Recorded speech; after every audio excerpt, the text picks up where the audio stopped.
Hello, everybody on YouTube. We are kicking off this American Thanksgiving with a little bit of paranormal action, and you guys are going to love Alex Matsuo tonight.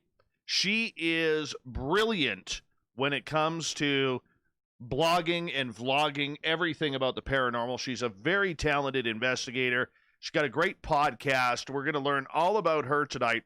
And the reason why I brought her on, and I'll go into this during the show, she wrote an amazing blog called, and it hit me, the 15 things paranormal investigators should stop making a big deal about.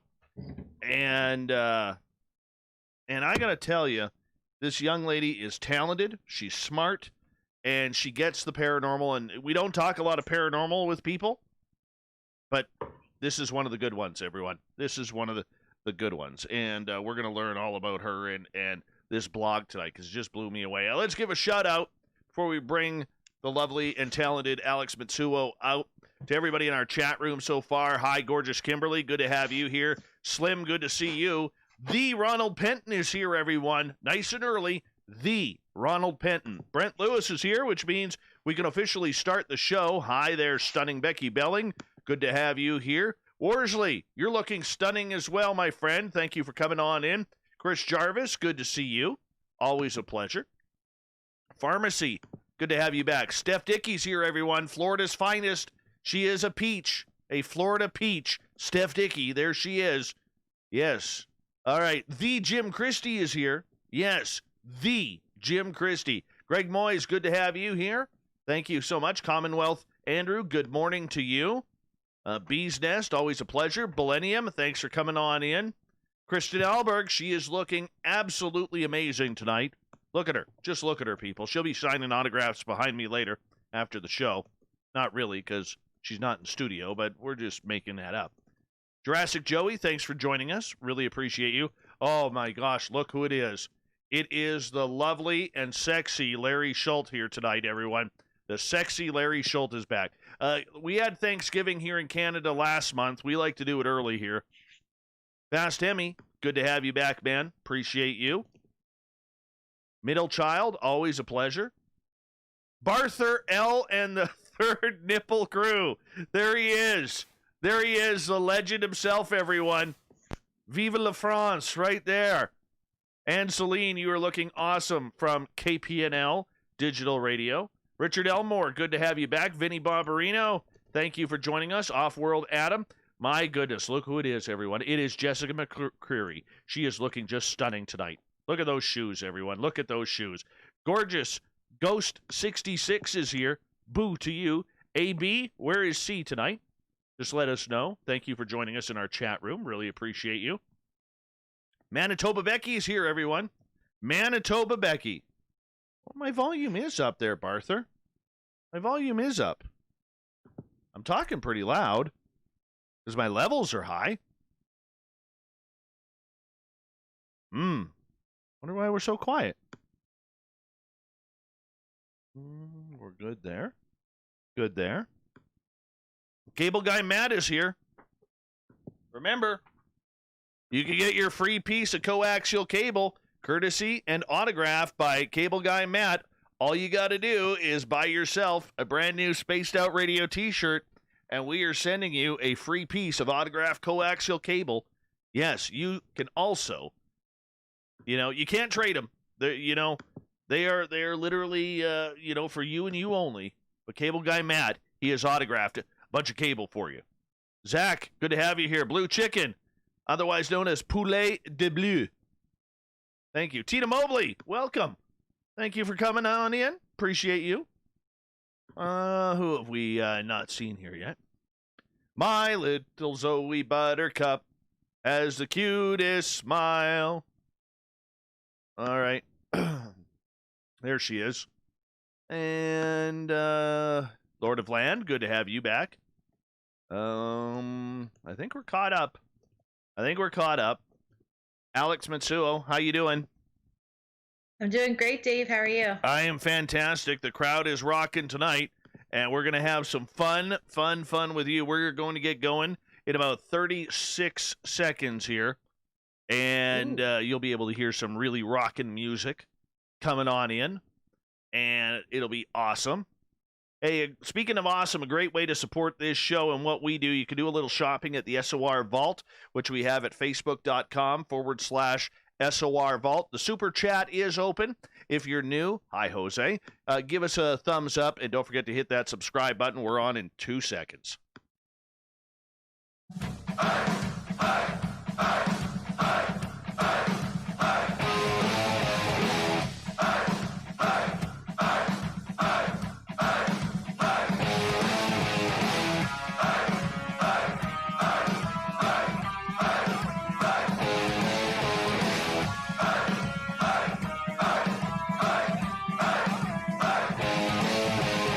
Mountains of central British Columbia to you listening around the world. This, my friends, is Spaced Out Radio. I am your host, Dave Scott, sitting in the captain's chair of SOR headquarters. We welcome you to tonight's show on our terrestrial affiliates around North America and digitally on TalkStream Live and Revolution Radio. If you want to take a listen to our archives, they are free for you at youtube.com/Spaced Out Radio. Do old Davey the favor, hit that subscribe button. You can follow us on Twitter at Spaced Out Radio and on Instagram at Spaced Out Radio Show. Our website is spacedoutradio.com, where we have a plethora of features for you, including rocking out to Bumblefoot and reading up on Captain Shirk's SOR Newswire. Tonight's show is brought to you by Chive Charities. Help make the world 10% happier by visiting Chive Charities today. You can find them on our website. Alex Matsuo is a paranormal researcher, singer, and author. She is the founder of the Association of Paranormal Study and runs the blog and YouTube channel, The Spooky Suff. If it's weird, spooky, unusual, scary, macabre, or haunted, yeah, you can tell this girl loves the woo. She loves the woo. She loves to write about it and talk about it. Alex was recently seen on Travel Channel's Most Terrifying Places in America.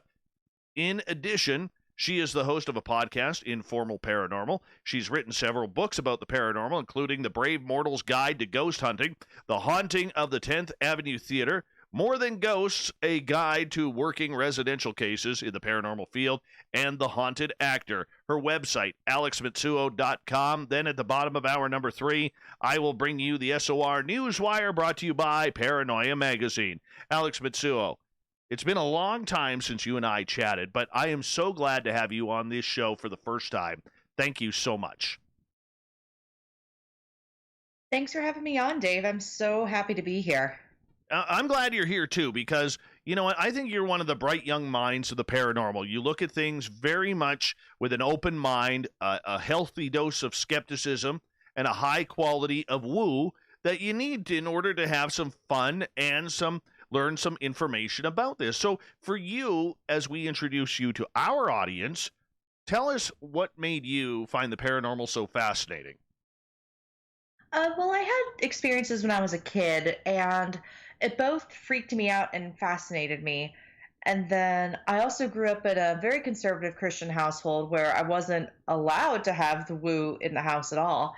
And of course, when you say that to a kid, what they're going to do is they're going to gravitate to it instead. So it was always this thing I was interested in and I wanted to learn more about. And as I kept researching and exploring this, I just kept coming up with more questions and answers. Okay, so for you, with those experiences as a young child, what happened there? Well, let's see. My favorite one that I like to talk about, it was my first big experience. I had always known about weird things, mainly because of my great grandmother. She used to always treat me to like spooky stories of, my grandma and growing up in the mountains of Kentucky and West Virginia and Ohio, like very small town, railroad town area in the Appalachian Mountains. And it was weird. There was always something weird in those woods.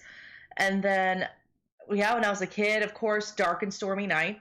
I usually, when I fell asleep in this particular room, in this little house in Kentucky, the bed, the mattress wasn't the greatest quality. So when you sat down on the bed, it didn't sink.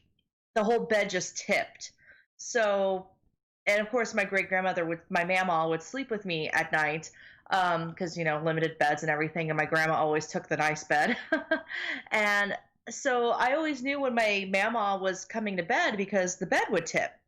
Not a problem, And the bed would tip, I would slide down and I would hit her body, and that's how I knew she was there. One night, dark and stormy night, as I said, it was raining. I thought I saw a shadow figure outside. It really freaked me out. So I ran to my bed, got under the covers because, nothing will get to me if I'm under the covers because, blanket rule. And like maybe 5 minutes later, the bed tipped. And I'm like, oh, thank God, Mama's here. The bed tipped. I completely slid off the bed. She was not there. And after I fell to the floor, I looked up and I watched the bed go back to normal. Like whatever had been sitting there got up. No way. So, Did you yeah. did you see it or just feel it? I just felt it. Just felt it. I didn't see it. I thought I saw it when I was looking outside on the dark and stormy night. Um, but yeah, it was weird. But I also remembered there was always something like walking around the house at night, and it would bang on the walls, and my mama would say things like, "Oh, that's the devil trying to get in. You better pray, child." And I'm sitting here like, okay. So, Yeah, wow. And how old were you when that happened? 7 or 8 years old. I was in elementary school. Oh, wow. So, I mean, with that instance happening with you, were you scared? Did you carry that fear along? I was freaked out. But I was also super fascinated. I was like, "Oh, what was that?" Um, and of course, with all of the stories my mama would tell me, she would tell me things about one night, a set of twins in our family, one murdered the other, and the moon was like blood red that night. She was always telling me all these really like myth and lore rich stories which I don't know how many of them were true. I'm sure they were based on some sort of truth and then she embellished them, but I just loved these stories. And meanwhile, my grandma and my mom were telling, like, "Mama, you're scaring Alex, stop." And I'm sitting here like, "Shh, Mama's talking." Oh my goodness. So, So how did you carry this love for the paranormal straight through? well, I always, anytime, like, I grew up in the days of SNCC. So, I mean, I'm a 90s kid. So, Are You Afraid of the Dark was like my go to thing for scary. I was like reading like the Goosebumps books, and anytime there was like movies about ghosts and everything, I would try to watch these movies too. And my mom would not, like I said, she would not allow it into the house. So it was one of those things where I had to like basically sneak around. Eventually, we did move in with my grandma. So my grandma didn't really care as much. So most of the time, I was watching Are You Afraid of the Dark in her room and all these things. And of course, my dad would humor me too. But he would like take me to the extreme and oh, let's watch like extreme horror movies. And I'm sitting here like, this is a little too freaky. Like, What Lies Beneath gave me nightmares for weeks. So yeah, so I try to kept finding resources to learn more, as much as I could, because I loved a good ghost story. And when I was old enough to drive, I would sneak out at night and I would go to the local cemetery because, that's what you did. And yeah, I mean, I just really wanted to learn more. And I just, even with books, I would try to check them out at the library, or if it was too risky, I would dog ear the books and put them back on the shelf and I would go back to them the next day in the library. Um, and then when I was in high school, well, no, it might have been a little, I think I might have been more in middle school. Ghost Hunters finally came out.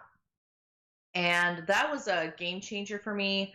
I mean, because before I was watching like Scariest Places on Earth, any type of late night TV that was paranormal themed.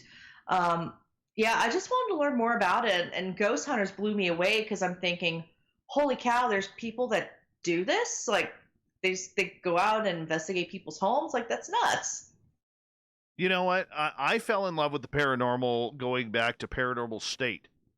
I Oh, thought nice. I thought that was just the most amazing show. And like you, I kind of had this whole idea, wondering, wow, people do this. Look at this. We've always talked about it. I wonder why nobody does that. And here they were doing it.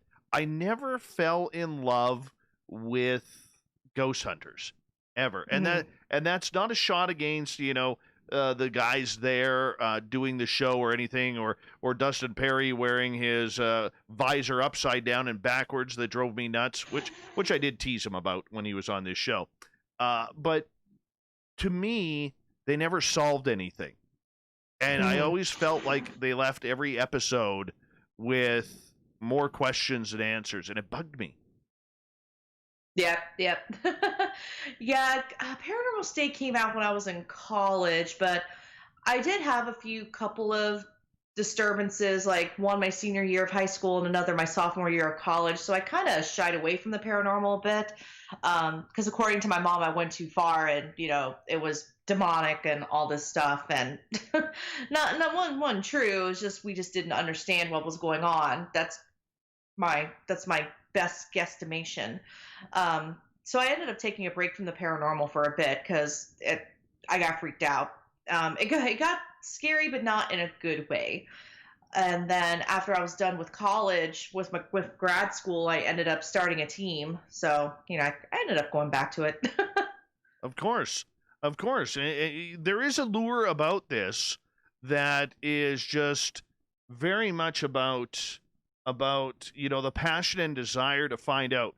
And we're going to get into your blog here that I think is real important coming up, because recently you wrote a blog called 15 Things Paranormal Investigators Should Stop Making a Big Deal About, which is the reason why I got you on. And we're going to talk about that in the next half hour. But for you, when you decided that you wanted to be a paranormal investigator, how did you learn? Because there's a lot of people out there who listen and they're like, darn it, I'd love to try that. I just have no idea how. And let's face it, television shows are not the best piece of education out there when it comes to paranormal investigation. Mm-mm.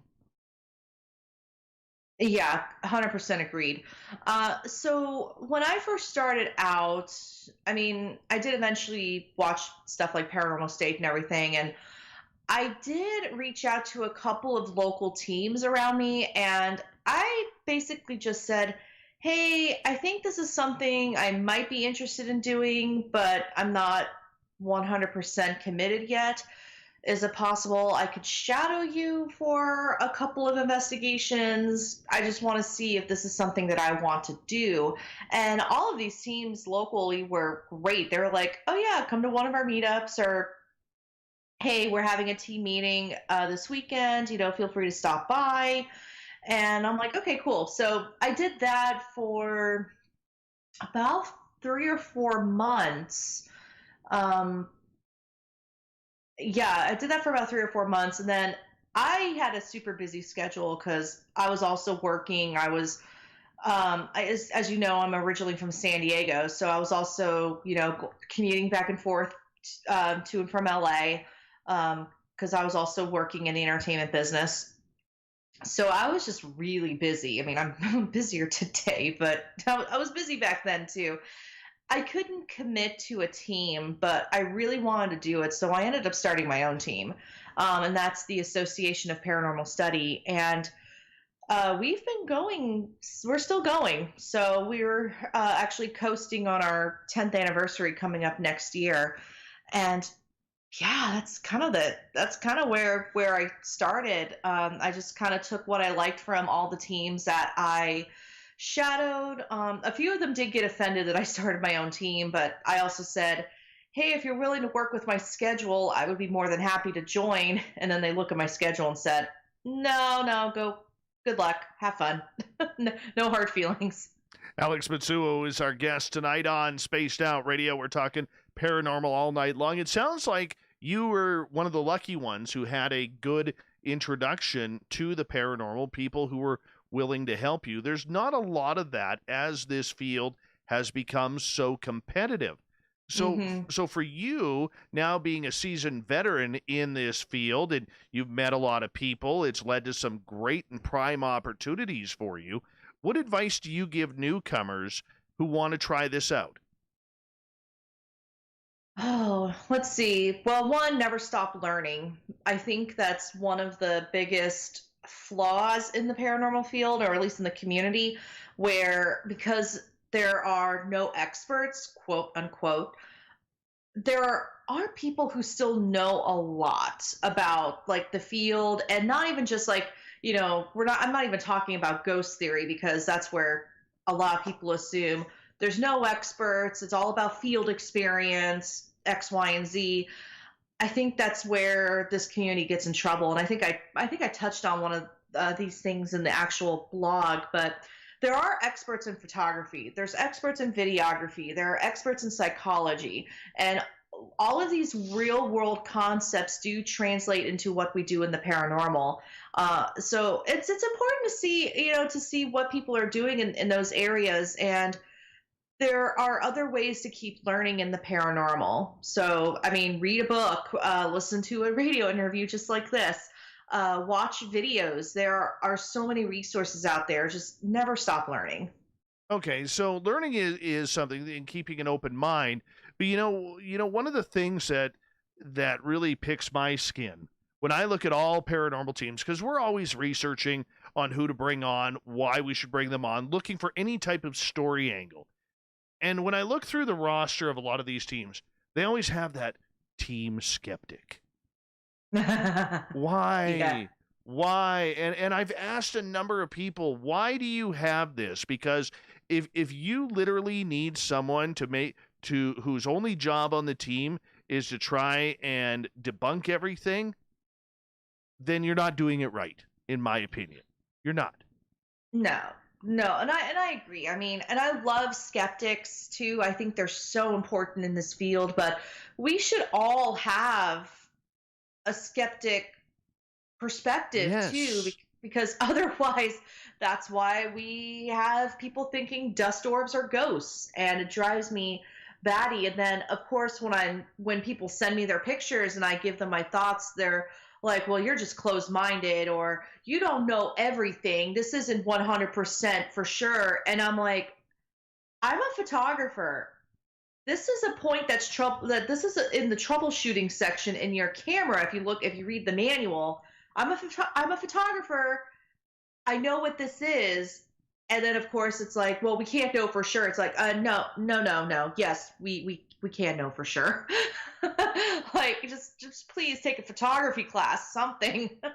you No, know? no, I understand that, but have you noticed over the last number of years, especially, that anytime you're critical of something, and I mean critical in a positive sense, because there's enough negativity out there, that people are really ready now to go absolutely berserk Hmm. in labeling you, doxing you, all because you had questions or you had a differing opinion than they did. Where did that come from? Yes. You know what? I don't know. And I think a lot of ego is involved too, because we put way too much weight on data. I call it data a lot. Some other people call it paranormal evidence. I try to not use that word because evidence implies that, I mean, there's evidence for a murder case, that's tangible. Um, it's something we could see, we can touch, we can feel. But I like to call it data because I just don't like to use evidence. That's my personal perspective, though. But we put so much weight into that, and you would actually, maybe you can, you wouldn't believe how many people I talk to who swear that they have the evidence that's going to change my mind.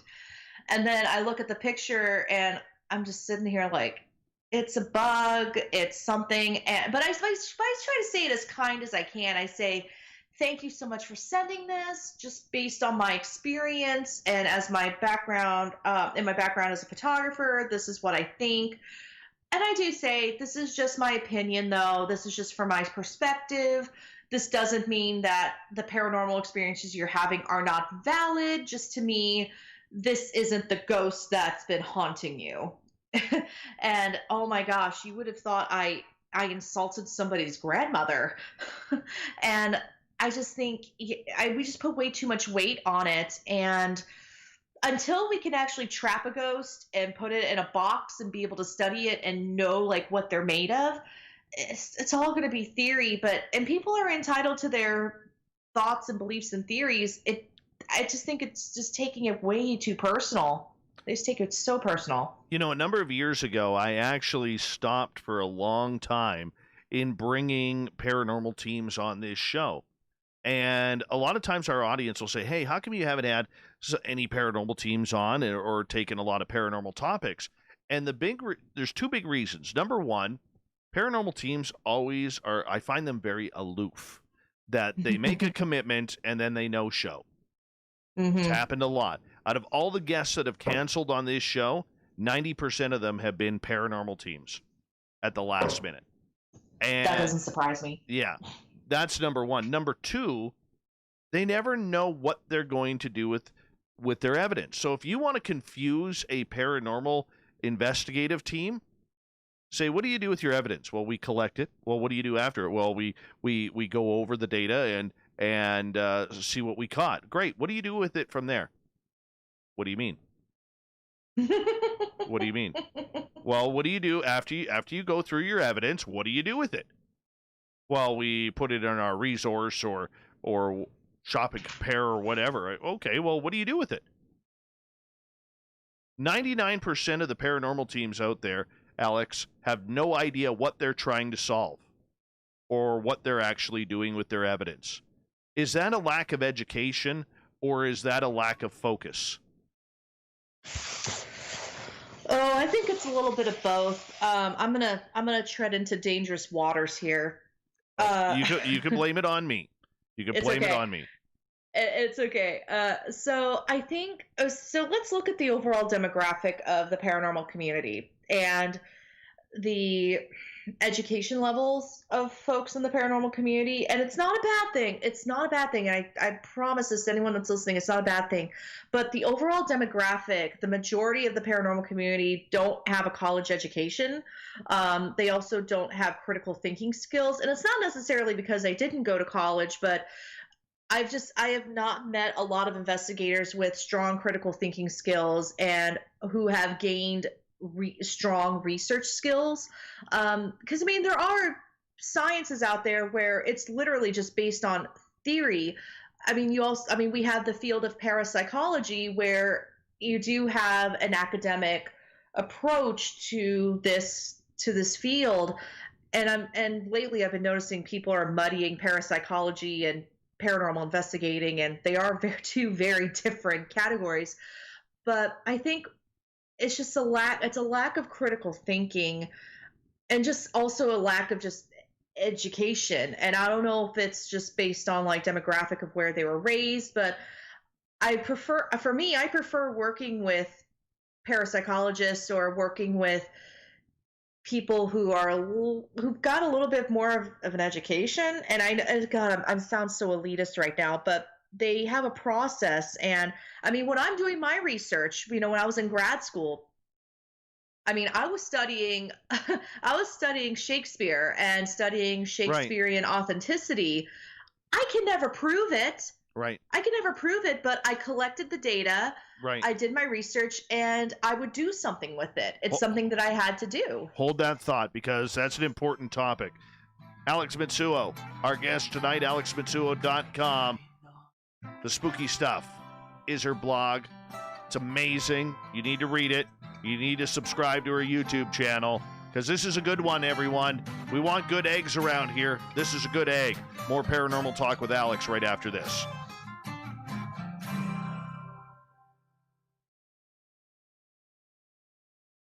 All right, we're clear. Cool. That's a fast half hour. Fast half hour. It was. Wow. Mm-hmm.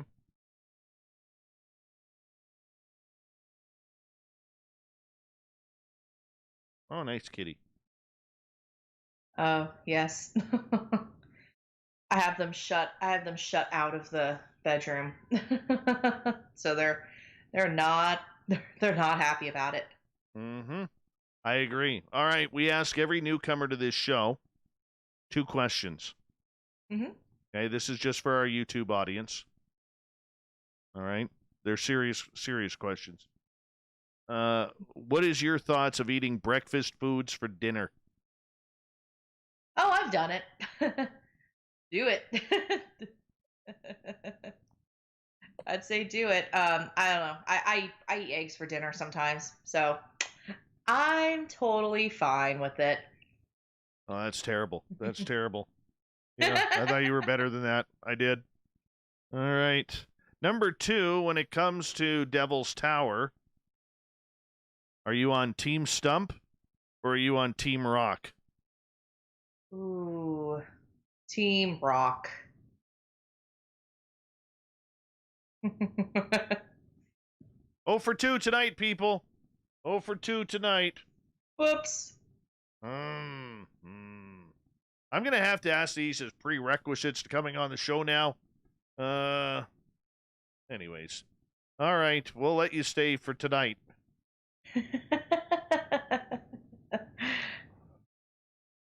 Oh, let's see here. Oh, we got a bunch of people moving in here right now. Saying hi to everyone.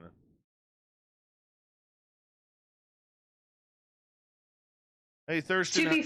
Go ahead. Go ahead. Oh, I was gonna say, to be fair though, the only reason why I say team breakfast is because I have a very limited diet now because I had surgery on my stomach not too long ago, and sometimes eggs are the only thing I can't eat. So that makes sense. That makes sense. Well, let's see here. Adam from New York. Been waiting to say hi for a while as I've been listening to your SOR podcast to and from work for about 6 months now. Became an instant fan. Give me a shout. Adam! Adam Lane!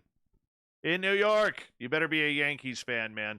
You better be a Yankees fan because if you're a stinking no good, ought to be tossed out of the MLB Mets fan, we're going to drop the gloves. We're going to drop the gloves, yes. Let's see here. I just had to say that. Get that out. A little bit of anger that you caused there, Alex, by choosing breakfast for dinner and Team Rock. Sorry.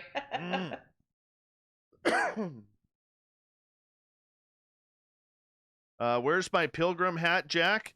I'm Canadian. We had Thanksgiving last month. I'm in mourning here, people.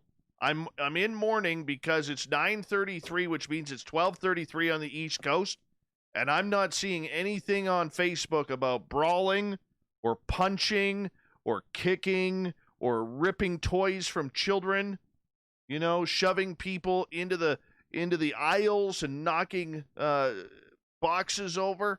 I'm not seeing any of this. I'm really not. I'm a little hurt here, people. I'm going through withdrawals right now. Black Friday. Black Friday withdrawals is officially a thing. I need my safe zone.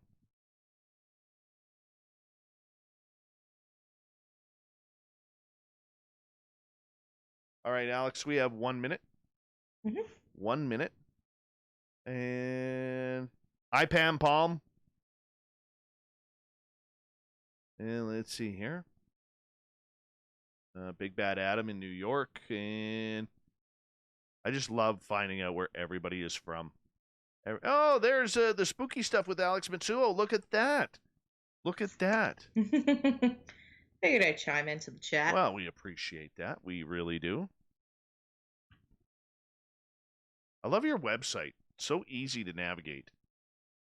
Oh, thanks. I'm actually trying to redesign it, but I don't know. I go back and forth. I'm like, do I want to do like the stereotypical spooky aesthetic with a black background and white text, or do I want to keep the white and blue? I like the white and blue. It's different. It's you. True. It's you. Hey, Dirty Filth. Waylon. Oh, wait, I don't have to type them. I can just say them. We got about 25 seconds here before we're going to come back. And, reminder to all of you that you can do a little bit of shopping at the SOR Vault.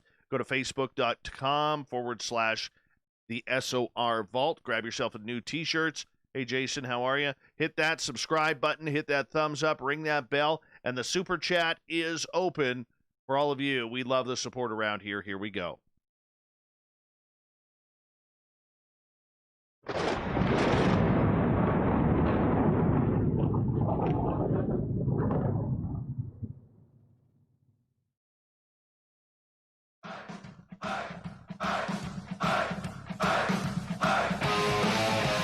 Second half hour of Spaced Out Radio is now underway. Thank you so much for joining us. My name is Dave Scott.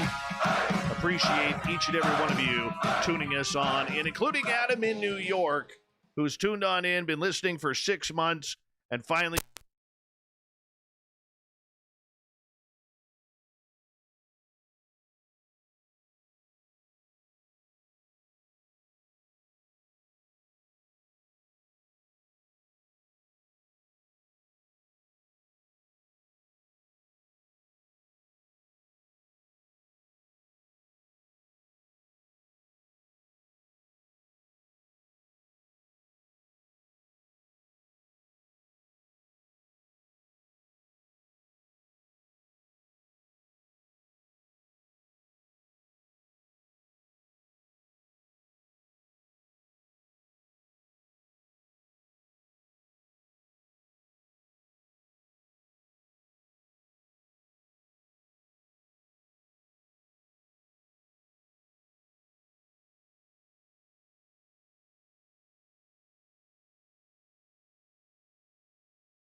I'm literally hitting everything that I can right now.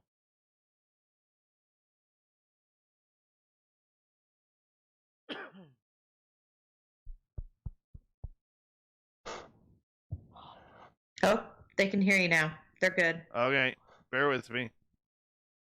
I don't have any audio on Spreaker. Okay. We're going to cancel the Spreaker feed.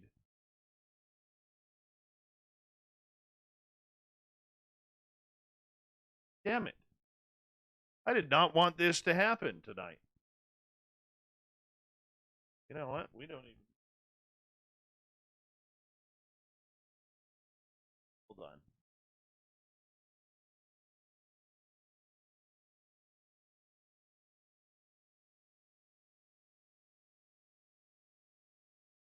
5 seconds. Mhm. More like about 20 seconds. 1 second. What happened here was, I know my lips are off right now. I'm just setting the machine that'll tighten that up. What happened here was we had some sort of flash in the studio. No, not paranormal. Hate to break the Twitter side of everything. All right. 1 second here. All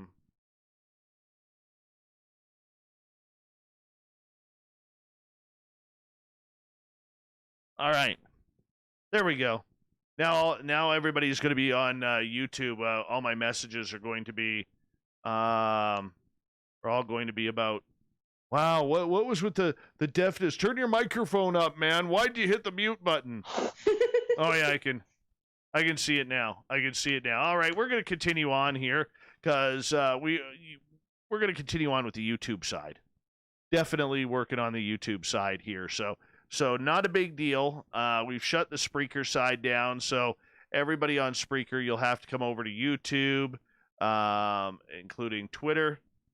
And yeah, well, let's just move on. Where were we? Where were we now? We were diving into. I was being an elitist and talking about yeah, I know. lack of education. I don't think you know what though. I don't think you were being an elitist. I really don't. I think, and I actually wrote this down during the break. I think there is two types of paranormal. There are the people out there who are actually doing good work, trying to solve the proper mysteries that are out there. And then there are the people out there who are more the weekend warrior type who want to go out there and get spooked. And I think that is the big problem that we have, Alex, in this entire field. When you're going into a situation, it's like hopping in a car and not knowing where you're driving to. You're just going to drive. You have those crowds, and then you have people who are on a destination. I would put you more in the category of someone who is on a destination rather than just a Sunday's drive. Mm-hmm. Yeah, and it's one of those things where, yeah, it's a lack of. You're exactly right. It's a lack of direction. And at least for me, with my own paranormal work, I guess we're calling it that, I just constantly, I do want to put something out there on occasion, especially for peer review. But man, people cannot in this community, they cannot handle peer review. But that's just kind of a way of life, especially for parapsychologists. It's, they put out their data and they ask people, hey, what do you think about this? We need feedback.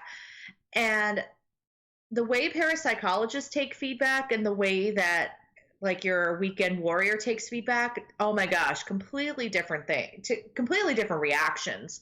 And of course, I mean, I know the academic world has its drama. I mean, I've witnessed it firsthand myself, not amongst parapsychologists, but, in my little corner of theater.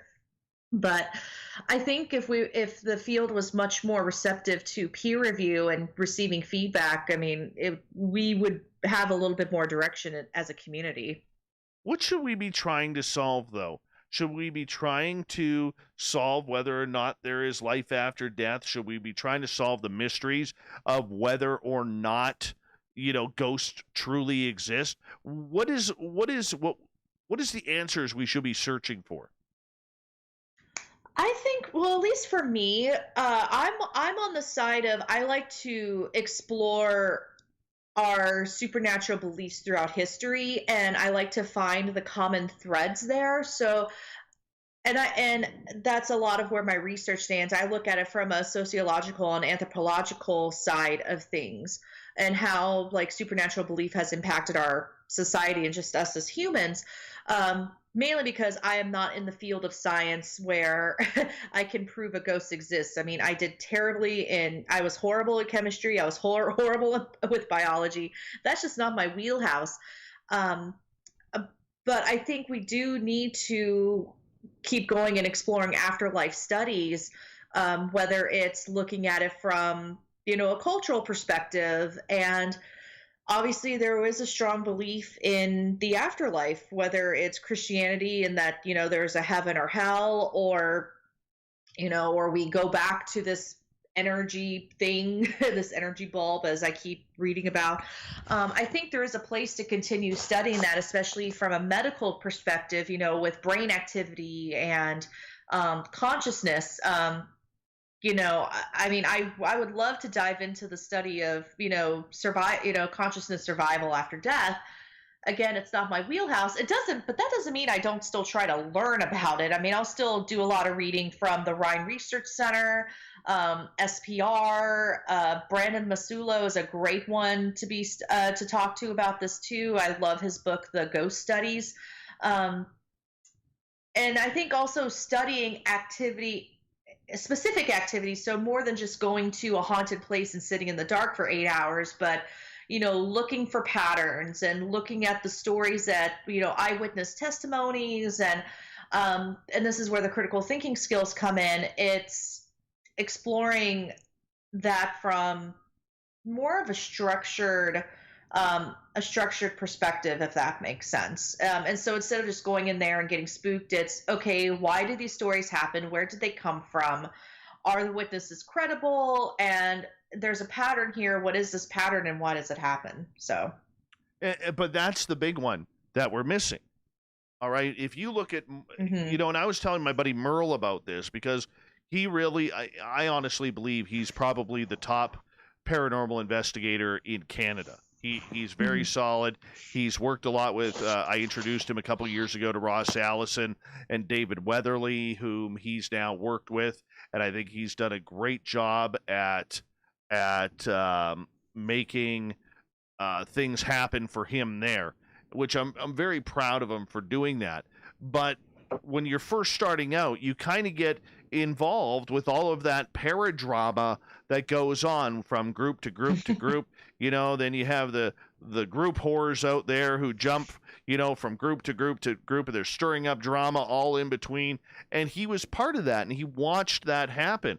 And I said, Mike, like, if you want to be one of the top paranormal investigators and you want to work hard to get recognition for it, you really have to stop worrying about what's being said on Facebook. You need to stop worrying about where people are investigating. You need to stop worrying about these groups because they're not going anywhere. They're weekend warriors. And, I hate to be hard and critical on people like that because ghost hunting is fun. It's very fun. But there's also a reality to it, especially if you don't know what you're actually doing. Yeah. No, and that's exactly right. I mean, eventually you just have to turn off Facebook and walk away because the groundbreaking data and the research that's happening, you're not going to find it on Facebook. You're going to find it in more like academic type journals. You're going to be finding it in very different wheelhouses. And it's hard. It's hard because in this community, you're right. We really don't have a goal here. It's all about who has the best evidence or who can get into like the best location, and it's turned into a very performative community. It's so performative. And I am so and I don't want this to sound like a gripe fest because that's not what it's about. But I know as a show host, I don't want to hear about Waverly Hills. I don't want to hear about Gettysburg. I don't want to hear about Alcatraz. I want to know about some little girl or boy floating 6 feet above their bed with their nose touching the ceiling and what the hell you're doing about it. That's what I want. I want that story. Yep. But we seem to have these tourism destinations that continue, that push, and guess where I'm going this weekend? I'm going to go. Waverly Hills. Well, you and 14,000 others. Let's be original. And you know what bugs me about it, Alex? And actually, this is the point I'm trying to get at. There's so much fresh territory out there, and buildings, and bars, and houses, and fields, and paths, and crossroads that have never, ever been investigated. ever. Right. Those stories are out there, but instead we want the popularity, much like geocaching. You want to get the badge for, going to these famous places. And I understand the lure of that. But how do we change the minds of people to realize that it's not about Waverly Hills? It's about, you may get your best ever evidence by going into virgin territory or a place that has never ever been investigated, or maybe just once before. Hmm. Right. And for me, one of the places I wrote a book about, that was untouched territory. And there's another place here in North Carolina that it's starting to gain popularity now, and I'm kind of not sad about it, but I'm like, oh, that's because of me partially. But I spotlighted a haunted place in North Carolina, this little clinic in the middle of the state. And I mean, it's not like the USS North Carolina. It's not like the Biltmore estate. It used to be a untouched area until the Tennessee Wraith Chasers found out about it, and now everyone goes there. But you're absolutely right. The places that aren't popular at all, or even aren't known. I mean, there's several here just in North Carolina alone that I've managed to find. It does, but Dave, I'll say this, it takes so much work to investigate these places because you really don't have a starting ground with it. But I love that because from there, I'm learning the story of the location. And when I'm doing historical research, I also use genealogy because I think that's an important piece of the puzzle that people don't really talk about. And it's work. It's work to find the stories. It's a lot of reading newspaper articles, obituaries, and having to do historical research because a lot of the popular places, you don't have to do the work anymore. You can read the stories, which sadly a lot of these stories are not true. They're fabricated for the sake of selling a ticket. And heck, that goes into a whole other rabbit hole of categories for me. But you don't really have to do the work if you're going someplace like Waverly, like where the hot spots are already because someone else has already done the work. Yeah, exactly. So what's your thoughts then on paranormal tourism? There's a place for it because I think the paranormal still should be accessible and inclusive to everybody.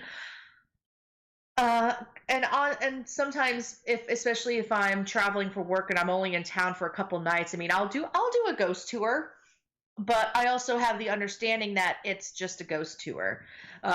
It's there to entertain me. It'll give me a starting point if I want to research that place further, but I think there's a place for it. I think it does make the paranormal more inclusive, but I think the overall goal that I think there's an overall goal in the community-ish, like we want to find proof of the afterlife. It's just super messy, and people don't know how to do that. But in terms of like actual research and stuff, it's a little tricky because really it's there to entertain. But we don't know the difference between entertainment and education these days. No, but I mean, that also goes to the weekend warrior type attitude that people have. But, I understand. And to be honest with you, I think it's great that we have all of these buildings that could use a different source of revenue that are out there pushing the paranormal limits, for extra revenue. Money is hard to raise these days. It really is. It does. I mean, I remember if you go back into the 80s and 90s, I mean, God, it was every week I had kids knocking on my door selling me almonds or some sort of raffle ticket for something. And you don't see that anymore because nobody's spending their money. So, I mean, these museums and these places, in order to keep them going, they have to use it as a potential source of revenue, which I'm fine with, but, it's hard for me to take it seriously, though, as many others, when you get people, well, I'm heading to this place and we're bringing our team and we're going to put our t-shirts on and we're all going to match and we're going to go be so skeptical in regards to everything. Right. But this is what goes on every weekend. And I just think that's unfair and it's a little bit makes a little bit of a mockery to the entire field, which is a beautiful field.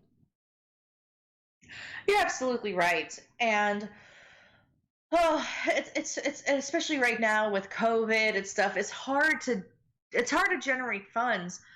What's interesting though is a lot of these haunted locations now that need money, they're not registered nonprofits, and that's where we get into like this the business side of the paranormal. I'm much more willing to open my wallet for a nonprofit because tax purposes, but there's also a certain level, like I don't want to say more credibility with if, especially if you're trying to raise money for to preserve a haunted location for historical purposes. I just get really concerned with locations that are registered as an LLC, because then I do wonder like how much of that money is going back into the actual location and not in somebody's pockets. Because I've been to many locations where I know they're making money, I know there's income being generated, but it's not going back into the building. Like the paint is peeling off the walls, the place is filthy, there's bugs, there's rats. And I don't know if it's to keep like the spooky aesthetic, but I mean, if a place is haunted, it's haunted. It's going to be haunted whether it's clean or filthy. I'd rather go to some place that's clean. And I mean, and that's more on the business scientific side of it. But yeah, it's a tough one too. Go ahead. Oh, okay. I was gonna say it's a tough one too because you're right. The tourism is needed to put money back into the building, but also at the same time, I haven't seen with a lot of places, I haven't seen the money go back into the building. We've got about 90 seconds left. Alex, I want to ask you quickly here, what about these teams out there that take this way too seriously? They're breaking into buildings, they're breaking into cemeteries, even into bars and restaurants that are known to be extremely haunted, all for the thrill of the chase because they just have to get that location. Oh, it drives me crazy, and it's an entitlement issue. I've noticed this in the paranormal in more ways than just locations. It's an entitlement issue. It's almost like, well, I'm a paranormal investigator. I have a right to be here. It's almost like common decency out the window. Oh my gosh, that's a sore point with me. That'll be more than 90 seconds. I could tell. I could see you getting the claws out right now, and I'm okay with that. I really am okay with that.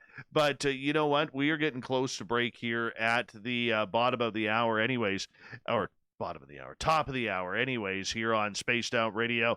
We have Alex Matsuo, and you know what? You got to check out her website, alexmatsuo.com. She is this one talented young lady, very knowledgeable, very smart. She's got a number of books out. The Brave Mortal's Guide to Ghost Hunting, More Than Ghosts, a guide to working residential cases in the paranormal field, The Haunted Actor. They can be found at alexmatsuo.com, along with her podcast, her blogs. And we're going to talk about her blog next here. 15 things paranormal investigators should stop making a big deal about. This blog here is the reason why I wanted to bring her on. There's sometimes very important words that come out in the paranormal, and these are some of them. We need to talk about this next on Hour 2 of Spaced Out Radio with our guest, Alex Matsuo. Next.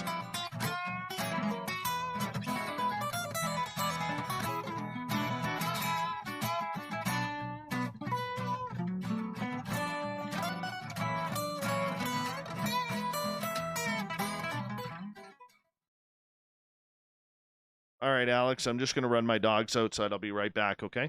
Okay. You can listen to the commercials. The SOR I Vault produce is them open for myself. business, and we have some cool swag for you to pick up. All you have to do is head over to our website and click on the SOR Vault. You have a variety of cool logos to choose from, and put them on anything you want. T-shirts, hoodies, hats, coffee mugs, you name it, we can get it to you. So do your shopping by supporting the store you love. Get your Spaced Out Radio swag at the SOR Vault today.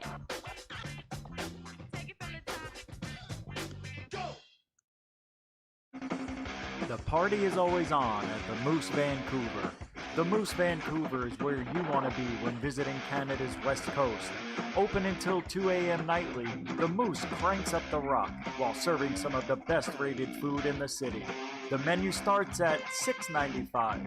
Why party anywhere else in Vancouver when the Moose is right there? Get your horns up and rock with the Moose, the official party bar of Spaced Out Radio. Hi there, this is the paranormal lawyer Michael W. Hall. I'd like to invite you to listen in each Sunday night where we're going to open up your eyes to everything strange and paranormal. I will be hosting some great guests with topics that affect us all, such as UFOs, ghosts, and everything paranormal. Let's learn together on Spaced Out Radio Sunday with myself, Michael W. Hall, the paranormal lawyer at spacedoutradio.com. I'm feeling a little spicy tonight. What to do? What to do? Why not get Bumblefuck? 4 million Scoville units of pure hard rock. Bumblefoot hot sauces come in 3 flavors. The burning Bumble. Tone it down a bit with Bumblicious and throw the sauce on everything. Spice it up. Bumble me, baby. Bumblefoot hot sauce. Get it today at kajans.com. Hey, space travelers, this is John Resig, founder of the Tribe and Tribe Charities. If you know anything about our website, you know we like to do things a little different. We're not some faceless organization collecting money for a nebulous cause. Our donor dollars go directly toward life-improving items.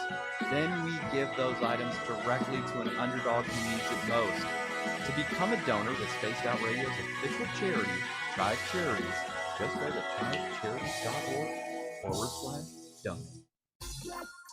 For the price of 1 cup of coffee a month, you can become an SOR Space Traveler.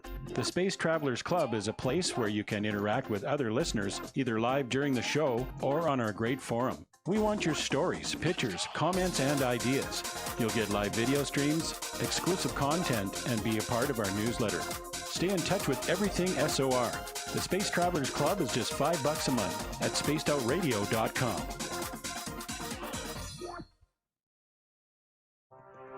We are scouring the world for the most intriguing stories of your day. Take the time to read up on the SOR Newswire, where our team, led by Captain Shirk, will deliver to you some of the best paranormal and supernatural news, along with some stories that will blow your mind from the weird to the wacky. It's the news outside the news that piques interest, and that's what we're looking to deliver to you. The SOR Newswire, only at spacedoutradio.com. Are you an experiencer of something strange that can't be explained? Do you want help finding out what's going on? I'm Ryan Stacy, head of the Experiencer Support Association, otherwise known as TESSA. We've teamed up with Spaced Out Radio to investigate cases filled out in the SOR Sightlines report. We are independent and there's no cost to what we do. All we need is your experience. Let's find out what's happening together on the SOR Sightlines report. Hi, this is Amber Beckrud, and I want to invite you to subscribe to our YouTube channel where we store all of the All right, SOR... I'm back. Hello, hello. Hello, hello. How are you? I'm doing good. I'm chatting with some folks in the Nice. chat room. Nice. They're good people in there. They're brilliant people. That's awesome. Yeah, they're very entertaining. Yes, I like them. I like them. Guess I better. They kind of support me. Oh, Adam Lane, thank you so much, man, for the super chat. That's amazing. Very cool. Thank you. Happy Thanksgiving to you. That's a little bit of a shocker. Wow. I always get shocked when people do that. Always. Oh, wow. You could buy your own super chat. That's cool. Yeah.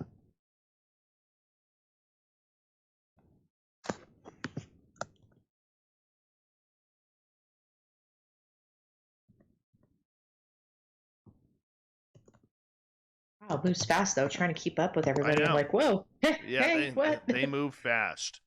They move fast. They are chataholics. Chataholics. That's awesome, though. It is. They're phenomenal people. Phenomenal people. They really are.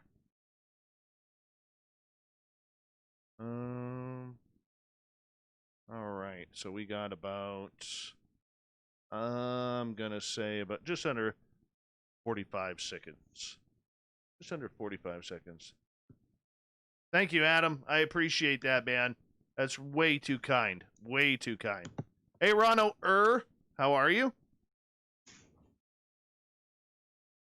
30 seconds. Thank you to Adam and Vinny for the super chats tonight. Really do appreciate it. 103 people watching right now. That's kind of cool.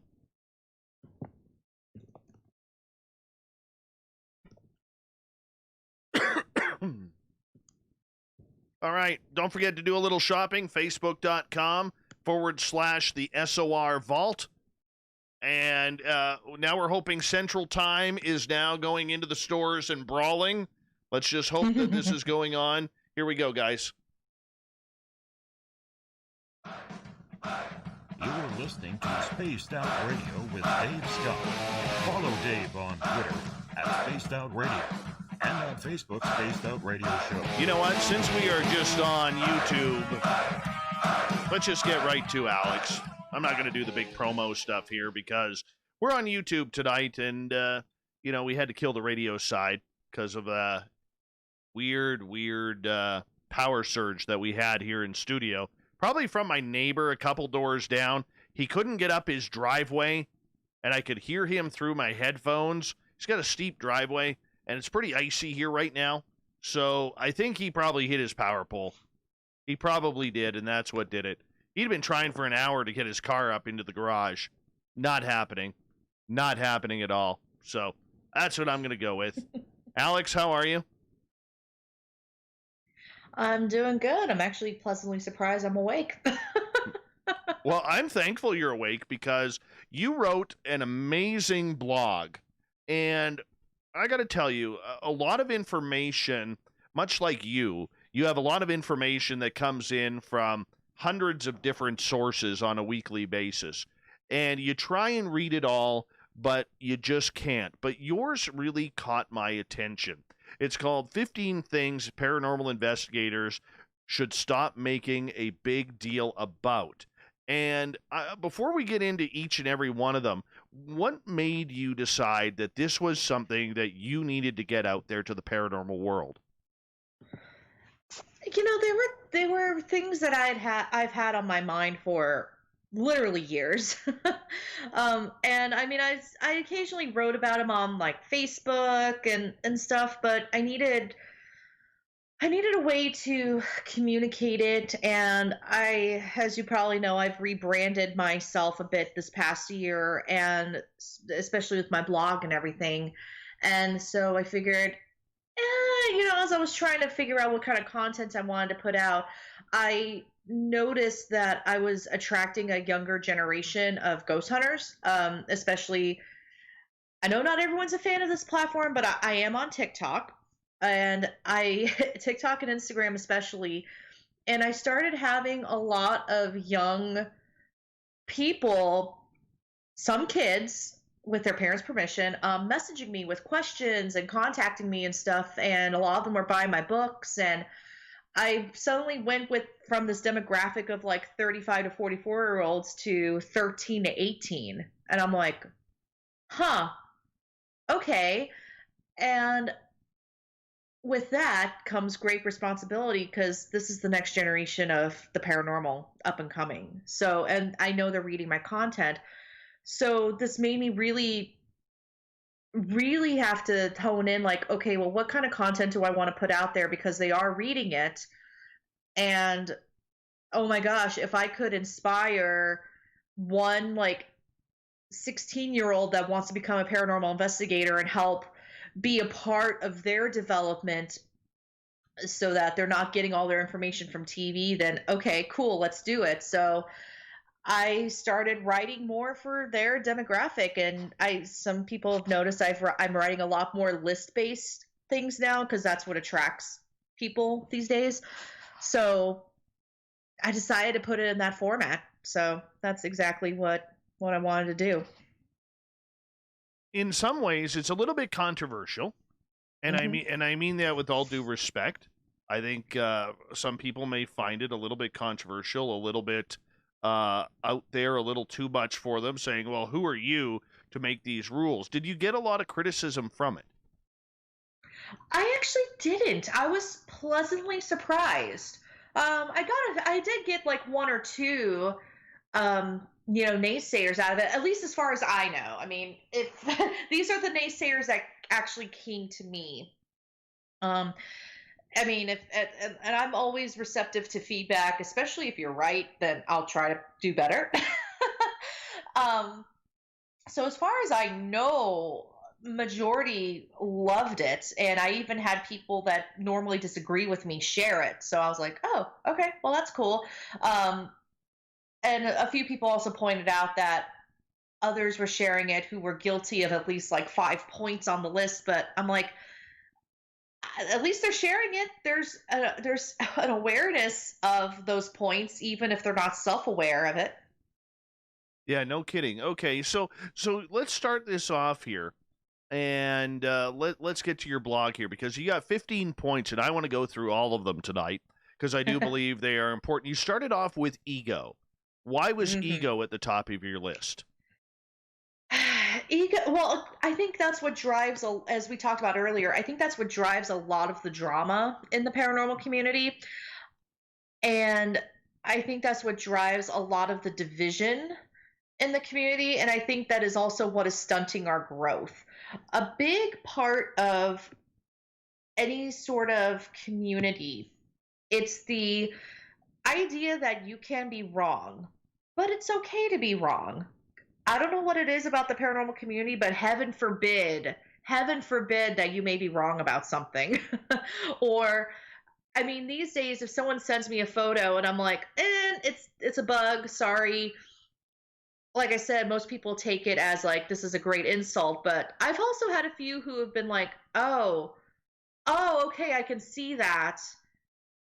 Okay, what's my next step? And then I say, oh, you should take look into photography, learn about photography so you can learn more about why these things happen.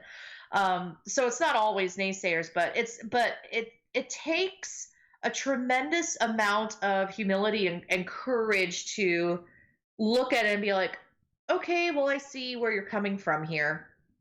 And I just don't know why the paranormal community is so ego driven. I don't know if is it because of our upbringing? I know a lot of people in the paranormal have dealt with bullying throughout their life, but I always say there's a fine line between having a big ego and being confident in what you do and owning who you are. Right. But it's when it starts to become destructive, that's when it is ego based. So it's almost like a form of self-preservation of reputation. How much does the fact or go into that so many of these people claim that this is their way to fame? They can do what Zach Bagans does on television, or Dave Schrader, or Shane Pittman, or a lot of these people. And I see that being a lot, especially when you get all of these, washed up television stars, and I'm, like Rob Lowe, for instance, who had been out of the spotlight, but all of a sudden he has an interest in the paranormal, and here's a paranormal show for him now.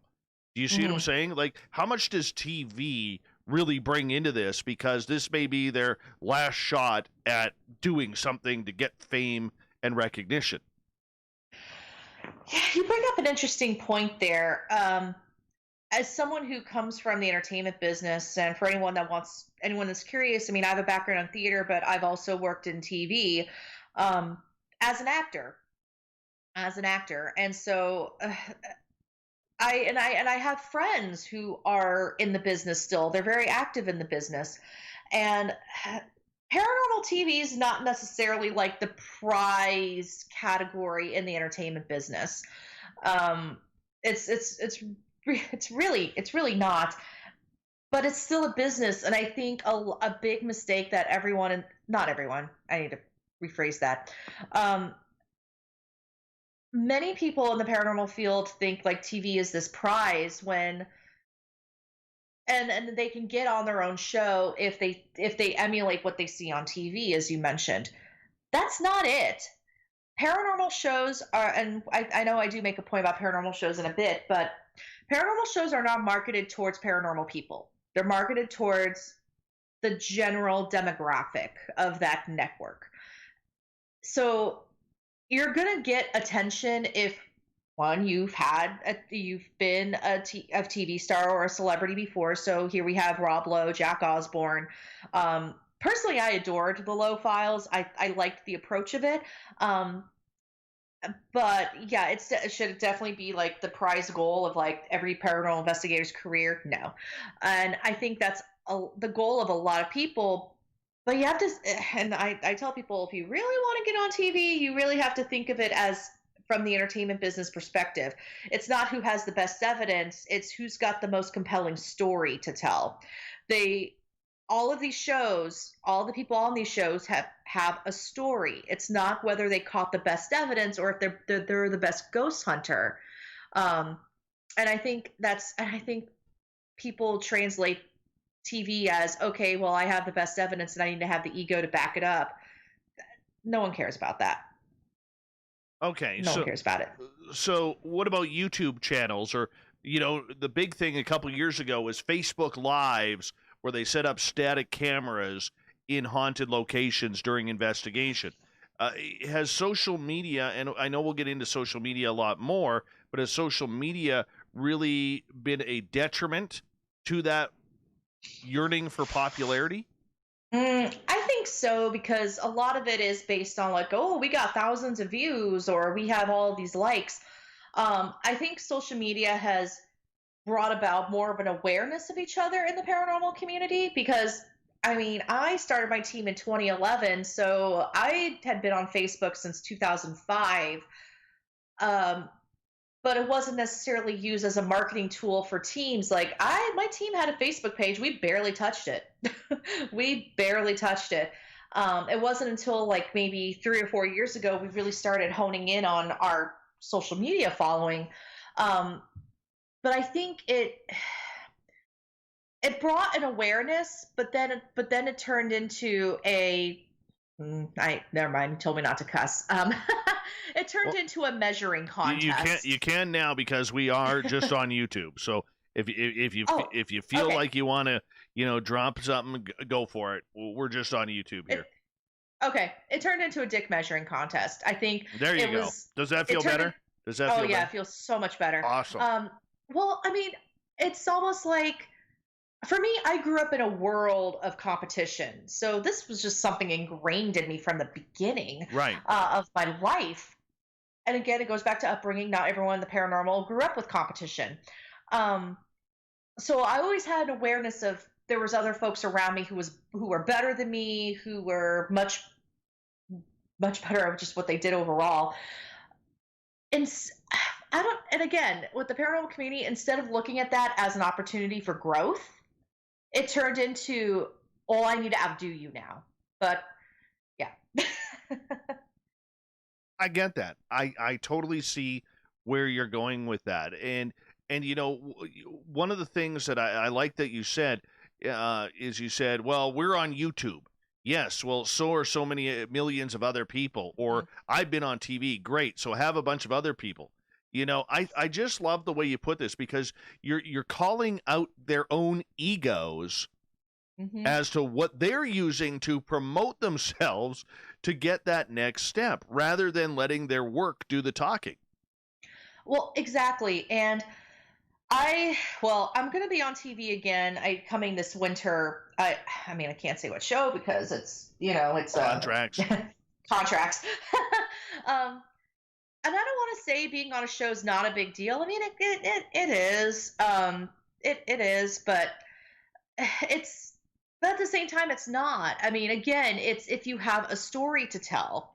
The opportunities I've had from being on TV, well, most terrifying places in America did come from the work that I've done. We had put a video on YouTube about the historical research behind Old South Pittsburgh Hospital, and we managed to find a story that was true and debunked one of the original ghost stories of the location. Basically, it was hey, let's put a correction out there. And then a TV producer from Travel Channel just happened to see it. And this was a video that had, no joke, Dave, didn't even have 100 views. So, and this is where we fall into like the numbers don't really matter type of thing. Right. but that was an opportunity that did come from the work, from like the work that we did, and we didn't put it out there in anticipation of getting being on a TV show. We just put it out there to say, hey, what you're reading isn't correct. Here's the story we found. But that's going against the grain. But that goes back to, hey, you have a story to tell. Yeah, and it's a compelling story. Absolutely. And I get that, and I can feel that from you. But I mean, you brought up a good point, though. These people, these producers, these scouts, if you want to call them that, they are out there watching. They are out there listening. Yep. They're out there watching. They're out there listening. And 9 times out of 10, the big egotistical, wow, you can tell it's after midnight where I am. But they don't want to work with the big egotistical, paranormal investigator, because it also, not only do you have to have a story to tell, but you also have to be easy to work with. That's a big one. I want to ask, can I ask you something, since you have a lot of television experience and know how the background works? One of the things that bugs me about television is people who are getting on there or getting these television shows who lie about their credentials. That drives me nuts. And I know in the UFO world, okay, there are very few actual journalists and investigative journalists. There's no such thing as a UFO journalist like a couple of them use. And I'll tell you, as someone who actually has a journalism background, went to school for journalism, it picks my ass. It picks my ass something really, really fiercely. And I think it's an absolute insult. And it really, really bugs me when I see these people who are lying about their credentials getting these television shows. Are these producers not doing their homework on these people to verify whether or not they are who they say they are? Full disclosure, no, they're not. It's one of those things where it goes back to having a story to tell. And I'll be honest, the people that they're pulling for these TV shows, especially these experts and stuff, they're pulling in characters.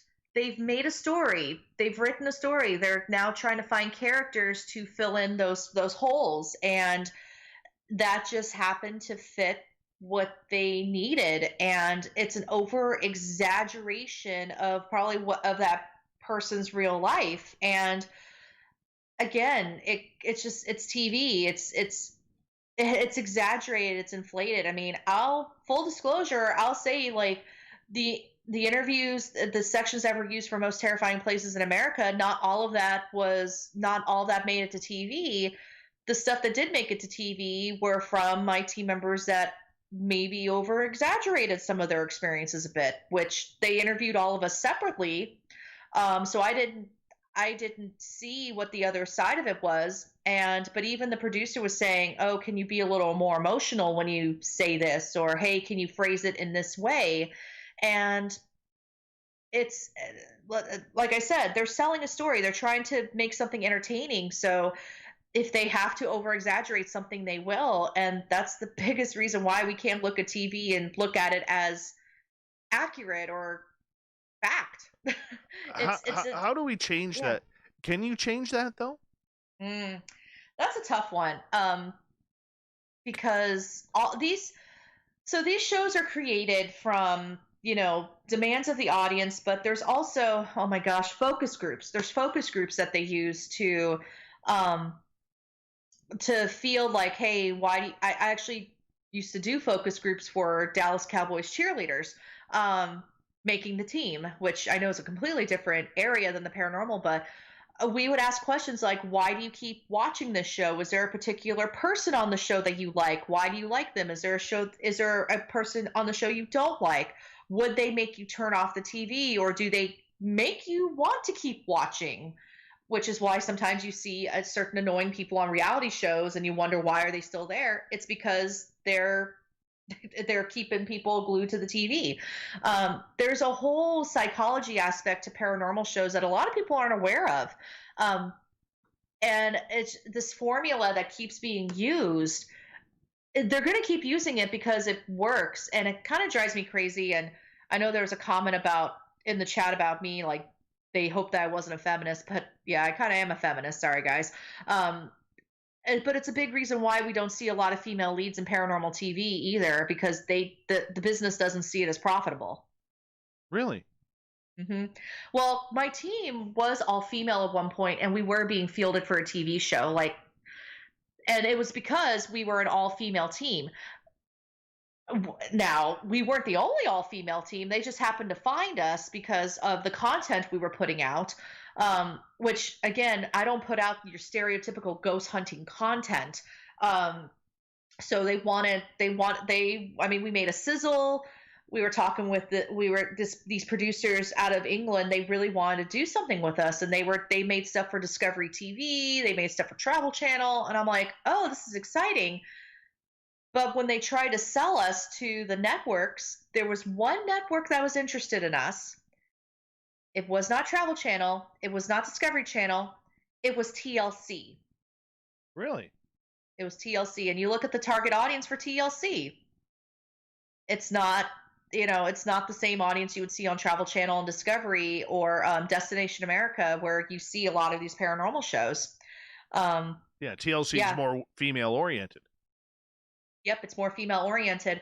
And I was excited about that, but I was also incredibly disappointed. Because I'm like, well, when is Travel Channel going to take a chance on women? When are they going to do that? Because how often, I know Kindred Spirits and the Dead Files, we do have a female co-host, but she's always with a man. Like, when are we going to have, I wouldn't be the biggest fan of it, but why don't we have a female equivalent of Ghost Adventures where we have a female lead investigator, and that's all she does? She's an investigator. I don't see anything wrong with that. She's not a psychic. Yep. Exactly. And like I said, I wouldn't be the biggest fan of it, but I'd be more appreciative of the representation there. Right. Which is why I am very supportive of Stormy Daniels. And I have investigated with her. I was going to ask you about her a little bit later on in the show. Yeah. Can we hold that off? Yeah, we can definitely put a pin on that. Because I hope you don't mind. I'm going to skip this break here at the bottom of the hour, unless you want to take a break. Oh, I'm good. Okay, well, let's just continue on here, because I really do want to get through this entire blog. And let's go to social media following. You use a word that I absolutely think is overused and abused here, but that's a personal opinion. That's the word influencer. I hate that. I hate that word. I have really grown to hate that word, and I don't know why, but it just drives me absolutely crazy.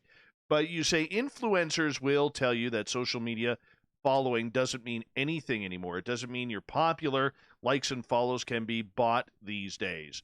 And that's so reigning true in my personal life right now. You have no idea. I keep that for my audience.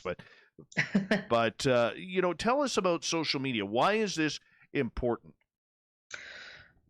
Well, it seems that people have associated popularity with number of likes and follows on Facebook and Instagram and whatnot, and almost not just popularity but credibility, which drives me nuts. It drives me nuts.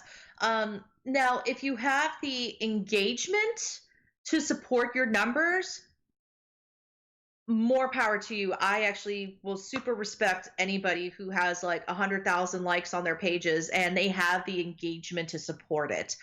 But I've so often now I'm seeing people pay like third-party websites to basically generate likes from bots. And all of a sudden, like, oh, I have 200,000 likes, I'm legit. And then I look at because full disclosure, if anyone wants to know how to do this, you can look at the engagement of other pages on Facebook. And I will look at the page that has 200,000 likes, and then I see they've only engaged like 200 people for that week. And I'm like, there's no way. There's no way. there's no way that you built those genuinely and then you only get engagement from like 1% of your audience, less than 1% in many cases, especially if you are putting out content regularly and no one's engaging with it. But people are blind to that, though, Alex. You know, I have a close friend of mine, and I'll tell you the story, and I'll tell them. This is my personal life story. I have a close friend of mine, very important person in my life, who has been feeling down, has spent almost $5,000 on one of these life coaches. And I said, what are you doing? Why are you wasting your money? You need to be paying down your debt and everything along those lines. And this person says to me, well, I'm getting something out of it. So I investigate this dude. And I'm not going to give his name because I don't want a lot of people checking him out and falling for his garbage. But this dude has 123,000 Instagram followers.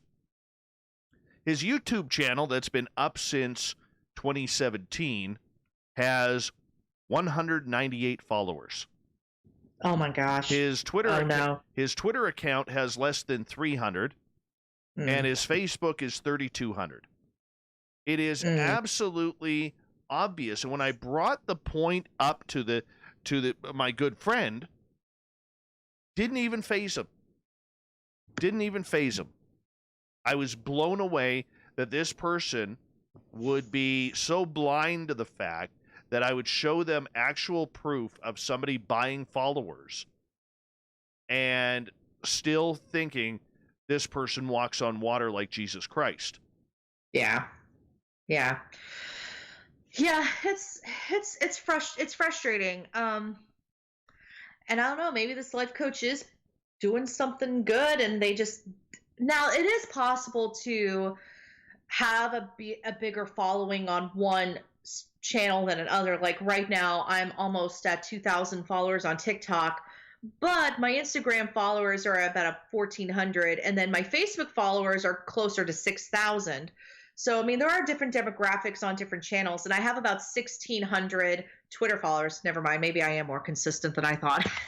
Well, you know what? If you want to look at consistency, okay, we have we're encroaching on 10,000 followers on YouTube. We're at 9379 or something like that. We are at 5,500 or so on our Facebook. On Twitter, we're at 7,300. But we're only on Instagram at about, well, we have 2. We started out with my personal profile, which has a couple thousand, but I started that 4 years later.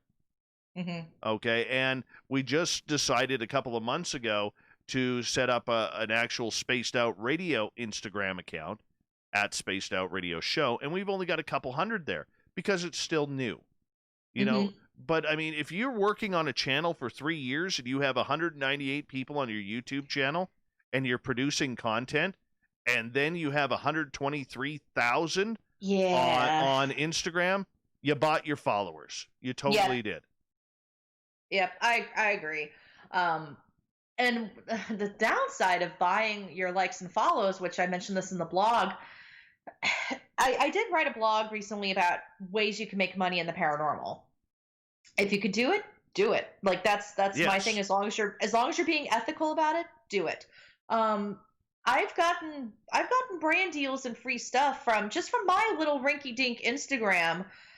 With my 14 followers, and I actually got a TV opportunity with Sasha Grey the same week I investigated with Stormy Daniels. It was a delightfully weird week. I'm like, okay, 2 people from the adult entertainment industry, that's fine. But my engagement levels are really high, and that's what companies care more about now is the engagement. It's okay, that's great, you have 10,000 followers, but I see you only have like 5 people engaging with it. That's useless to us. Whereas with me, my engagement percentage is closer to like 75 to 80%, which is great numbers. Great numbers from a brand's perspective. It's like, oh, we can give her some merchandise. We can pay her to make a sponsored post because we know at least 1,000 people are going to look at it. So, that's where for me, that's great, and that's a nice little thing for me because I've gotten some jewelry out of it. I've made a couple hundred here and there from just doing a sponsored post, just saying, hey, I did one for, oh my gosh, this was like last year before I broke 1,000, but I had one for like beef jerky. And literally it was just a selfie with me with a bag of jerky saying like, oh, this is what I eat when I'm on investigations. And that was it. And I made a little bit of money from that. And again, it's how you engage with your community. Right. And I think this is tied with ego. It's tied with ego because so many people will just put stuff out there, but then they never engage with their audience. Whereas for me, when I'm working, I'll take like 15 minutes, during my break, and I will either like comments or I'll respond to comments, and just taking that extra time, a little bit of extra time just to engage with your audience and talk to them. One, you learn a lot about your audience, and then two, you also get really dedicated. You get dedicated fans. Oh, I agree. And that's the toughest thing for me. And I could say I dropped the ball on that, and I'm horrible for it. Horrible. I got to be better on that. But I'm tired. I'm working too much. But let's move on to the next one. Online classes. Ah, yes. So, oh my gosh. It seems like if someone is offering an online class and they're charging for it, oh my gosh, it's almost like people treat them like snake oil salesmen. And of course, if someone's like providing a degree or something, then we're obviously getting into shady waters here. But if someone's just offering a certificate of completion, I don't think that's as bad because, I take online classes all the time, and it's like, oh, you can print out your certificate. Granted, if the learner is using that certificate as a credential, then that's also problematic. But I think online classes are important. I think this comes back to like the whole ego thing where people think, well, there are no experts, I don't need to learn anymore. Yeah. I think there's value in classes. I've been asked to do a class and I just honestly have not had the time. But creating an online course is, one, expensive. It's more than just putting up like a PowerPoint slide. A lot of times they have to use a program like Storyline, which can be like $500 for the year. To develop courses. You have the video side of it, you have the audio, you have the whole production side of it, and the curriculum planning. And I make e-learnings as my career. That's what I do as my day job. So I know how hard it is to make a good online class. Granted, there are online classes that aren't so great that are, charging money, but to me, that's the learner's responsibility to vet that course and vet the instructor. That's my opinion there.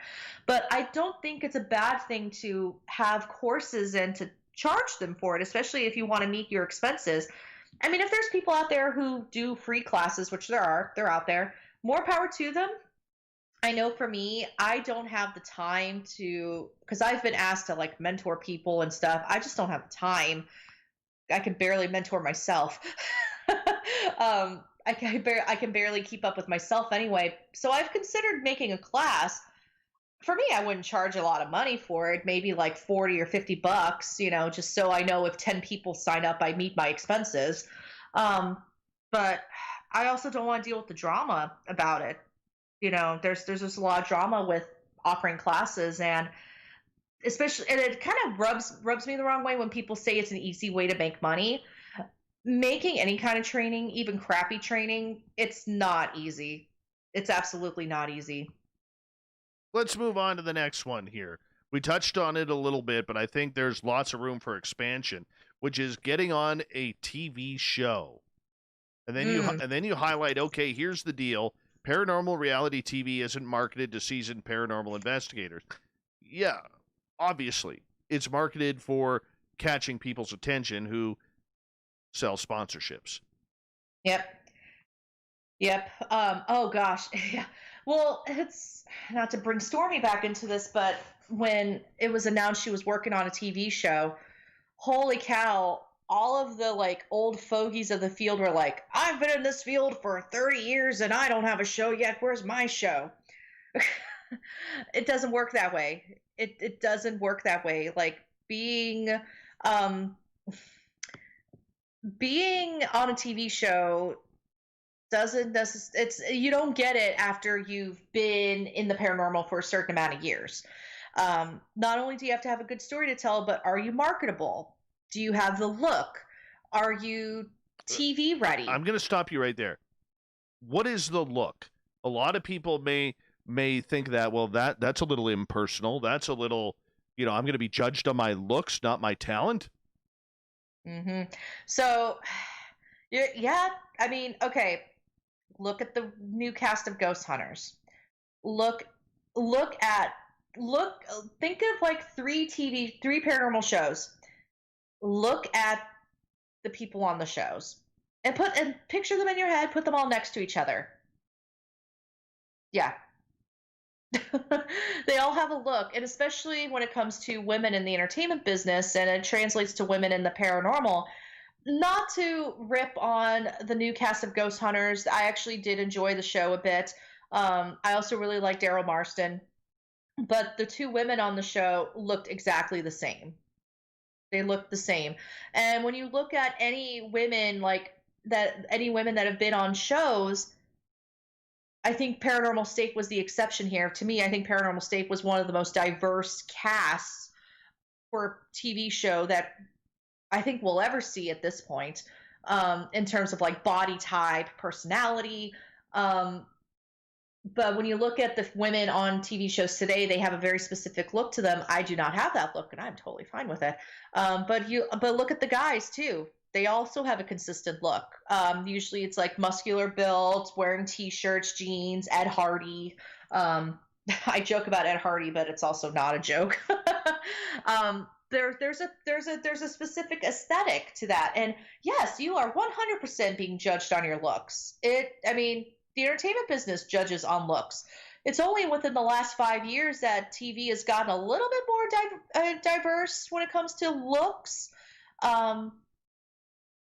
But the paranormal entertainment industry hasn't quite jumped on that yet. But I don't think it's too far behind. But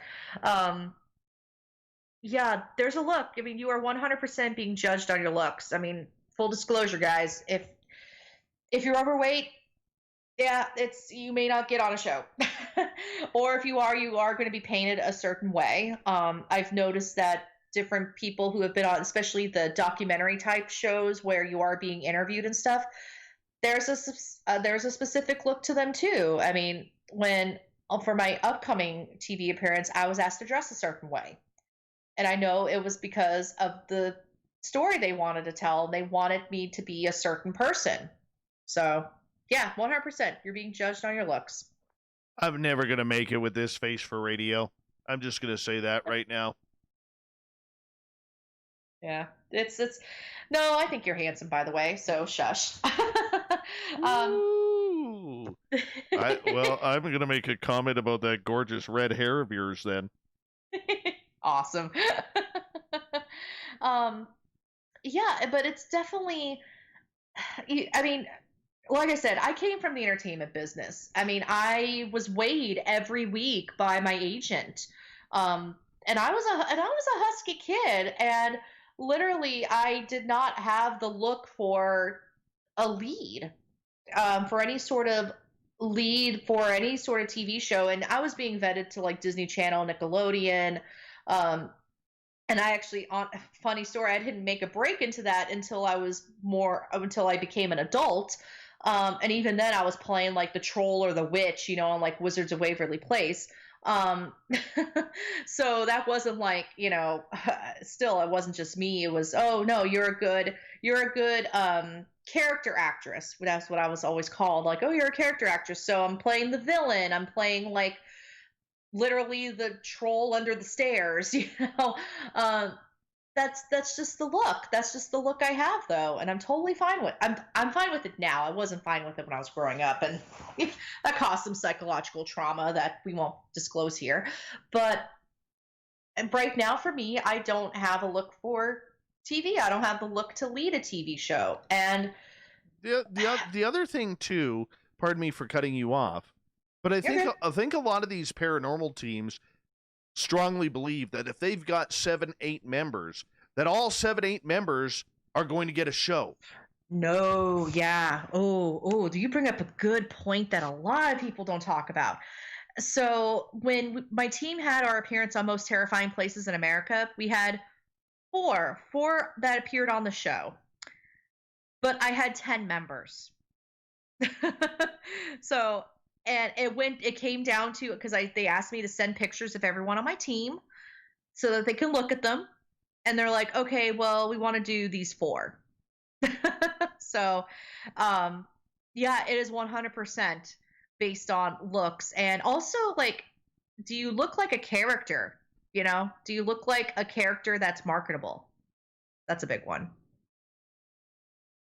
Mm-hmm. Wow, a little plaid and a beanie, and I can look like a lumberjack. You know, well, it's funny because when I would take headshots for TV, they have character shots where, I mean, have you ever noticed there are certain actors that are always cast as like the lawyer, or they're always cast as the cop, or they're always cast as like the doctor? Yeah, or the bad guy because they've got a neck tattoo or something. Exactly. It's like if you have that look. And I was always going for, like, you know, the best friend, or like the quirky, like, you know, the quirky person, you know, just, I mean, I think I did a few character shots as a cop too, because I guess you know, when you're fat, they associate you with like lawyer, cop, you know, or the slob. I did do a couple of slob character shots too, which, you know, hurtful but true. But yeah, it's all about playing a character, and if you fit a certain look or your type, that's the word, and it's like if you fit your type and you own that type, then yeah, you end up actually getting a lot more work. One of my friends was on Sons of Anarchy, and he totally owned his type. He owned it, and he had a really successful run on Sons of Anarchy. All right, let's move on to the next topic here. And that is one that, this is going to grind my gears here. I'm going to go all family guy here. Peter, grind my gears. All right. Para-unity. Oh my gosh. Can we just start this off with an eye roll? There we go. I'm done. Yep. Tired of this. They are the ones who always seem to be causing the most drama. Oh my gosh. 100%. And my thing is we should just all be treating each other with respect and decency. And para-unity, I mean, there's a para-unity Facebook group that I'm in right now, and there's a bit of controversy happening because apparently more people are speaking out against para-unity, and I don't know if I influenced that. If I did, cool. But there's been a lot of criticism with para-unity, and like just in this past week I've noticed. And the paranormal community is the only community that I've run into that has a unity movement. And again, I come from the entertainment business. We don't have like a unity movement. And it's super competitive, but we still treat each other with respect. You know, especially when you're in a world where it's the weirdest thing when you're called back for a role on a show, whether it's on stage or TV, you're kind of surrounded by like 30 people that look exactly like you. It's trippy. But you also make friends with these people because you see them all the time because you're always called back for the same stuff. One of us has to get the role. And I was beaten out by a lot of my friends, and it's not like they get the role and I don't, and I go on Facebook and start blasting them. No, because I would be blacklisted in the industry if I did that. And maybe that's the missing piece here. Like, when people are acting crappy, there's no accountability. Absolutely none. And what sucks is there's a lot of misogyny in the paranormal, and I'm speaking this from truth as someone who gets harassed a lot, especially as a plus size woman. It happens. I literally was told if I didn't send inappropriate pictures of myself to this guy, I was going against para-unity. Really? And what yeah. a pervert. Oh my gosh, yeah. Or even just something as simple as, for the sake of para-unity, please join my Facebook group. It's like, no, that's not how this works. So for me, I've seen para-unity get abused quite a bit. And this whole idea that we have to be team players with each other, and no, we don't. I can still be respectful of you, but I'm not going to nod and say yes sir, yes ma'am to everything that you ask me about. Because heaven forbid if I disagree, it's bad para-unity. And yeah, I for me, I don't know why we need a unity movement. Just don't be an asshole. That's literally like, don't be a douchebag. You know what I hate about that? Okay, is you get these slime balls out there who are crying para-unity, yet they're the first ones to say, well, we've got this secret location this weekend. Mm-hmm. Well, where are you investigating? Oh, we can't tell you. Why? Why? Para-unity. Oh, it's such a bullshit term. It really is. I'm not a fan of it, and you're right. The people who speak the loudest about it are the biggest perpetrators, and it drives me nuts. It drives me absolutely nuts. Let's see. We will go to break at the top of the hour, and we've got about 6.5 minutes. Let's sneak in differing opinions. Number 6. Mm-hmm. I touched on this a little bit with para-unity, but it's okay to disagree with each other. It's completely okay. But it seems like, and again, go back to para-unity, it's like if there's any sort of disagreement, it's you don't like me or you must hate me. And it's like, no, I just don't agree with your point. That's not a bad thing. But yet I've had a couple of falling outs with people because I just disagreed on something very minor, just super minor. And it was like, oh, you attacked me. And it's like, no. I just disagreed with a point you made. I still like you. I still like you and think you're cool. But then it turns into like, I had a disagreement with someone not too long ago about, what was it? It might have been, it's probably a photo or a video because that's usually where my drama starts. It was a photo. And someone was trying to send it to me as proof of their haunting. It was actually a friend of mine who's been in the field for a while too. And I just said, I really think that it's the car headlights in this picture.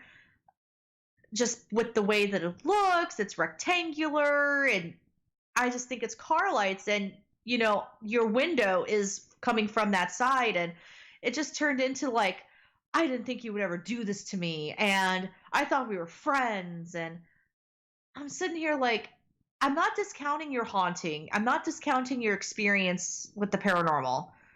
I'm just saying this particular photo is probably not the entity that keeps waking you up at 2 a.m. every morning. I think it's car headlights. That's it. So, yeah. I had a situation where I had, at the ghost tour where I run, this lady caught a photograph. Most skeptical lady, didn't want to be on the tour. She only showed up because her friend was into all the television shows, and she catches this figure, full body apparition, okay, clear as day, like we have a person standing on the stairwell. And I remember I got into it with a couple of people when I released the photo.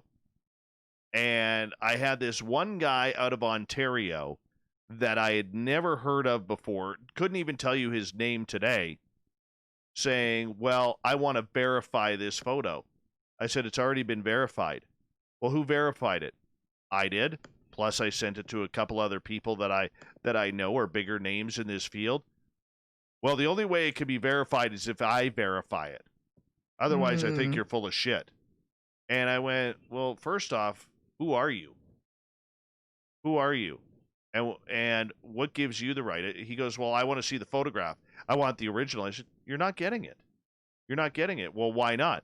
Well, it's already been verified. Oh, no. Not by me.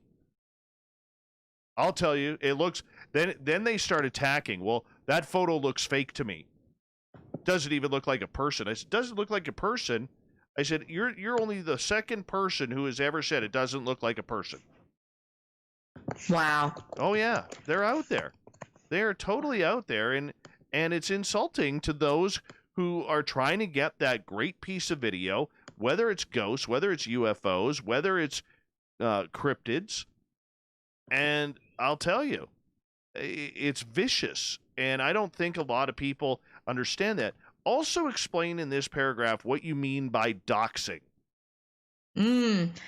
So doxing is basically going real life. So it's looking up where somebody works, where they live, looking for their parents, their spouses, their kids, and either putting it out into the public, which no, don't do that, or using that private information like calling their work or calling their wife. I actually had a few people dox me and contact my work, not my current work, but they've contacted my previous employer to basically say like, oh, your employee Alex Matsuo is a terrible person and all these things. And I'm like, are you serious? Like, just because I disagreed with you, you're going to try to ruin my life?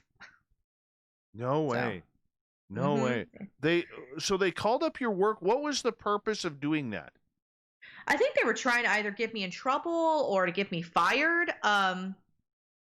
Yeah, but it honestly, they were so discombobulated when they were trying to make their case to my boss that my boss was like, so we got this call. They said that you are like really rude on social media and you're not a good representation of the company.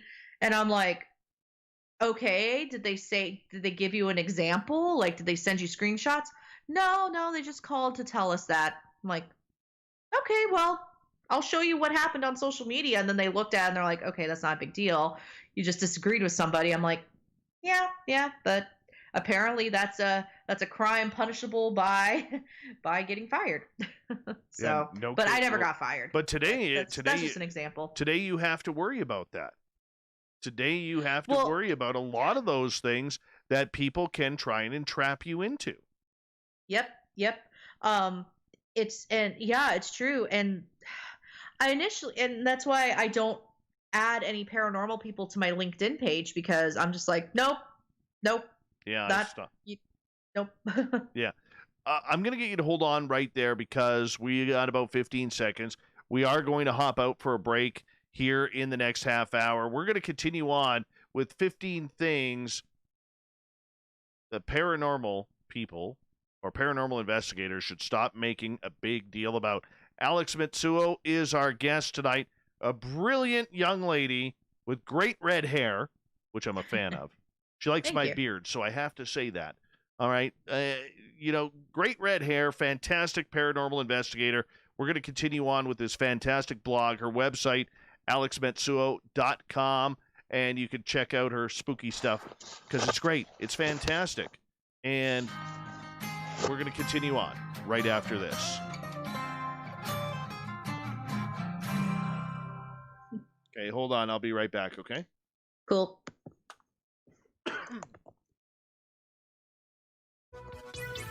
Hello, Hello, space travelers. It's me again, Carl.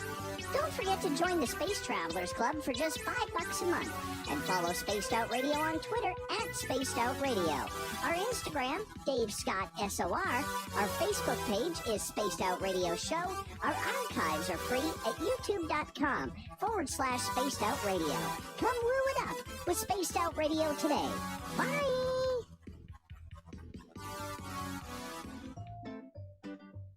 Looking for creative ways to get your company out in the public?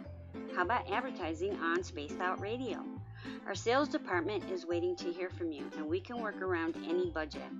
From commercial spots to banners to special promotions, there are many opportunities to get your name and product out to our SOR listeners. For a price guide and more information, please contact us at sales@spacedoutradio.com. We are scouring the world for the most intriguing stories of your day.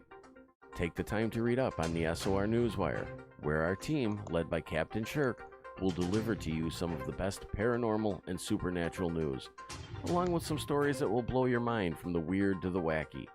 It's the news outside the news that piques interest, and that's what we're looking to deliver to you. The SOR Newswire, only at spacedoutradio.com. Hello everyone, this is Ryan Stacy from the Experiencer Support Association, otherwise known as TESSA. We're glad to team up with Spaced Out Radio to help investigate your experiences on the SOR Sightline Report. Together, we'll investigate the strange sightings and occurrences you've had. We're looking for answers just like you. So fill out a Sightlines report on the Spaced Out Radio website and let's figure out what's going on together.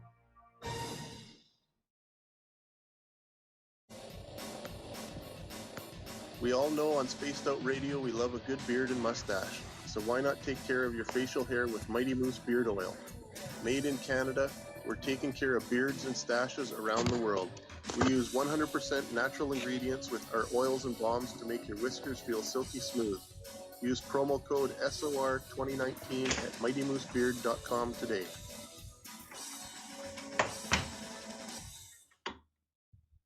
Hello, this is your guitar man, Ron Bumblefoot Thal, and I have to tell you, I love the response I get for Little Brother is Watching from Spaced Out Radio fans. It's amazing how music can inspire and make people think deeper about what's going on in the supernatural world. You can head over to my website, bumblefoot.com, to check out my music, my guitar workshops, my touring, even check out some of the hot sauces that I'm working on. And make sure you keep on listening, because with Spaced Out Radio, you know Little Brother is watching. The party is always on at the Moose Vancouver. The Moose Vancouver is where you want to be when visiting Canada's West Coast. Open until 2 a.m. nightly, the Moose cranks up the rock while serving some of the best rated food in the city. The menu starts at $6.95. Why party anywhere else in Vancouver when the Moose is... I'm back. Cool. Oh. Wish it wasn't cloudy. This is one of those nights up here where the northern lights could crawl over the sky and make it beautiful. Oh, I've always wanted to see the northern lights. Oh, we get number of times a year. Matter if you go outside and see them. That's definitely on my bucket list. Oh, they're so gorgeous. They're so gorgeous. I've never been more pissed off than one night. This is about 3-4 years ago now, where I literally had to come in and do the show, and we had like all the colors like right over top of my house. Oh. And they were dancing and moving, and it was just gorgeous. Gorgeous. And I bet. Oh, the green and the blue and the purple and orange, yellow, white. It was red. It was awesome. So. Wow. Yeah. I want to apologize to you for the technical snafu earlier. I still don't know what caused that surge, but I do apologize for that. Oh, it's okay. It happens. Yeah. I hate when that happens. Mm-hmm. Getting in some last-minute mac and cheese from Thanksgiving. Perfect. Let's give a round of applause, our chat room, to Surf Jer for being a veteran. We love our veterans around here. Love our veterans. Human Carl's a great veteran as well. We love to cheer on our veterans. All right, we got just under a minute here. Okay. Hi, Nikki. How are you?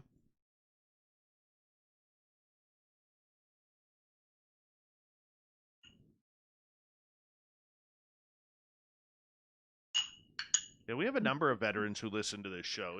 It's kind of cool. Kind of cool. Love them. Nice. Yeah. My boyfriend's a veteran, Navy. Oh, nice. Yep. 20 seconds.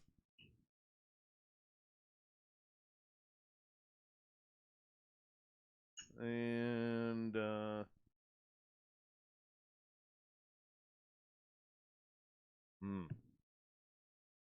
I could use some turkey right now. By the way, Mountain Time, you should be brawling right now. You better be brawling right now, Mountain Time. Here we go. I'm only playing our If you'd like music. to connect with us, head to spacedoutradio.com for all your latest show info. Now, back to Dave Scott and SOR.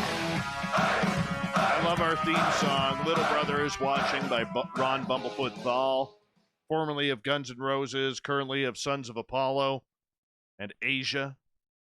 God, he rocks. Fantastic goatee. Best goatee in rock and roll. Although the bass guitarist for Nightwish is pretty badass, too, with the goatee there. Alex Matsuo is our guest tonight, alexmatsuo.com. Check out her website. We're talking about this blog that she has that is absolutely phenomenal. 15 things paranormal investigators should stop making a big deal about. And this is something that if you're in the paranormal field, you need to listen to this. Thank you, Sun City Scooters, for the super chat. Really do appreciate that. Thank you so much. Let's go to acronyms. I got to tell you, when I read acronyms, I laughed so hard because I thought I was the only one this pissed off, Alex. Yeah. Fill in our audience. Yeah, so acronyms, that's when, for anyone that doesn't know, that's when people try to make well, they're trying to make something identifiable with an acronym. So, but there's so many teams that try to make an acronym for like ghost and spirit and oh my gosh. And acronyms, I say they're so like 2000s. Hey, at least they're not putting a Z on the end instead of an S or a Z. Oh my gosh. Or Z, pardon me. Oh my gosh. I mean, I've seen some stretches and I said this in the blog, I've seen some stretches to make ghost work.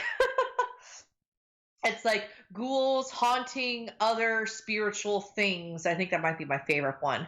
And I'm like, that's really? terrible. That's terrible. It's terrible. It's terrible. Like, either just use your name or use like I don't know, make something that is like the goal of your group. Like for me, I wanted a group of fellow paranormal researchers, and then I wrote down like 30 different like words and create something. That's how I got Association of Paranormal Study. But yeah, I've seen some terrible acronyms, some really bad acronyms, or orbs. Oh my God, that's my favorite one. I think orbs, making orbs work. And I'm like, okay, that's one, already terrible, but two, let's see what you did to try to make it work. Like, just it's not really cute anymore. And even then, I thought, oh, that's cute. I never looked at a team with an acronym as a name as like, ooh, they're like super professional. Sorry if that offends anybody, but like I said, I've never looked at an acronym and thought, oh wow, they must be really like professional and smart. I just go, oh, it's cute. I want to quickly say thank you to Worsley for the super chat. in our chat room tonight. Thank you. I really do appreciate the love and support, man. And to Sun City Scooters, I believe you're down in Australia because there's an A there. Thank you so much for tuning in. By the way, if you are in Australia, please let us know how tomorrow is looking, because I'm still on the West Coast here of North America, and I would like to know if I'm alive tomorrow. Please give me an update from the future. I would appreciate that. Skeptics. We touched on this a little bit earlier, and I got to tell you, I agree with you that skeptics aren't bad. Everybody needs to have their own little piece of skepticism. But like I said earlier in the show, it really grinds my gears when I see somebody, every team has to have, when they're writing their bio, well, I'm kind of the skeptic of the team. Oh my God. I'm the guy who, and they're always like an electrician or a construction worker, or You're right, they are. Or a barista named Ryan, right? I mean, it's just, like, skepticism is needed. Let's be honest. Not everything is a ghost. Not everything, like, there could be people listening to this. What's that noise in the background? It's your cats. We know it's a cat. No, it said, hello, Dave. But we see it all the time. But for those people who are going out and, out of their way to be skeptical of everything, I think that's the point you were talking about here, correct? Mm-hmm. Yeah. So, like, one of my favorite skeptics is Kenny Biddle. I really like him because he's nice. Because I'll be honest, not every skeptic is nice about it. I've had my share of skeptics who have kind of ganged up on me when I'm doing like Facebook Lives and stuff. And I have a whole other tangent for just how skeptics should engage the community, but that's a conversation for another time. But I love Kenny's work, and Kenny just recently got added to the board of Center for Skeptical Inquiry, I think as a fellow. I really like him because he makes his information accessible, and he also conveys it in a way that you don't feel like an idiot afterwards. Well, he's not making you feel like an idiot. I can feel like an idiot on my own volition. And he explains things in a way that's, high level for me.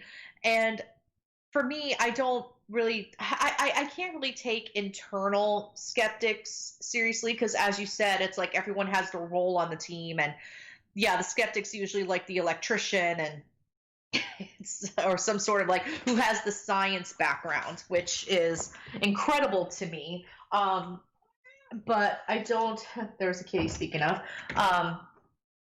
But I think if you do converse with skeptics, which I think everyone should, you need to look at someone, get someone in from the outside. Like sending them like this picture, like, hey, what do you think this is? Or, hey, this is what we did. What do you think of this? I mean, there are nice skeptics out there who do want to help improve the paranormal, so to speak. They can be a little tricky to find, but they're out there. Kenny Biddle is one of them, and I adore him. So that's awesome. Let's move on here. And once again, thank you to Worsley for the amazing super chat as well. Really do appreciate that. Demons. Are you telling me that not everything is a demon? No, and most of the time that saltier smelling means someone farted during your investigation.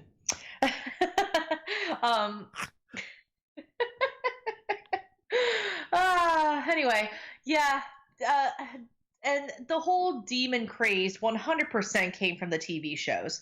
And I guess if we want to dive even further to beyond TV, also in some religious texts where they don't believe in ghosts, that there's no such thing as ghosts, and what you're talking to is not a ghost, it's a demon. I've grown really skeptical of demons, especially in the past like 5 years, because a lot of, especially when you look at these books that are like Dictionary of Demons and all this stuff, the names you see, that are associated with demonic activity, one person's demon is another person's deity. and they're really only labeled as a demon is because they go against like Christianity and whatnot.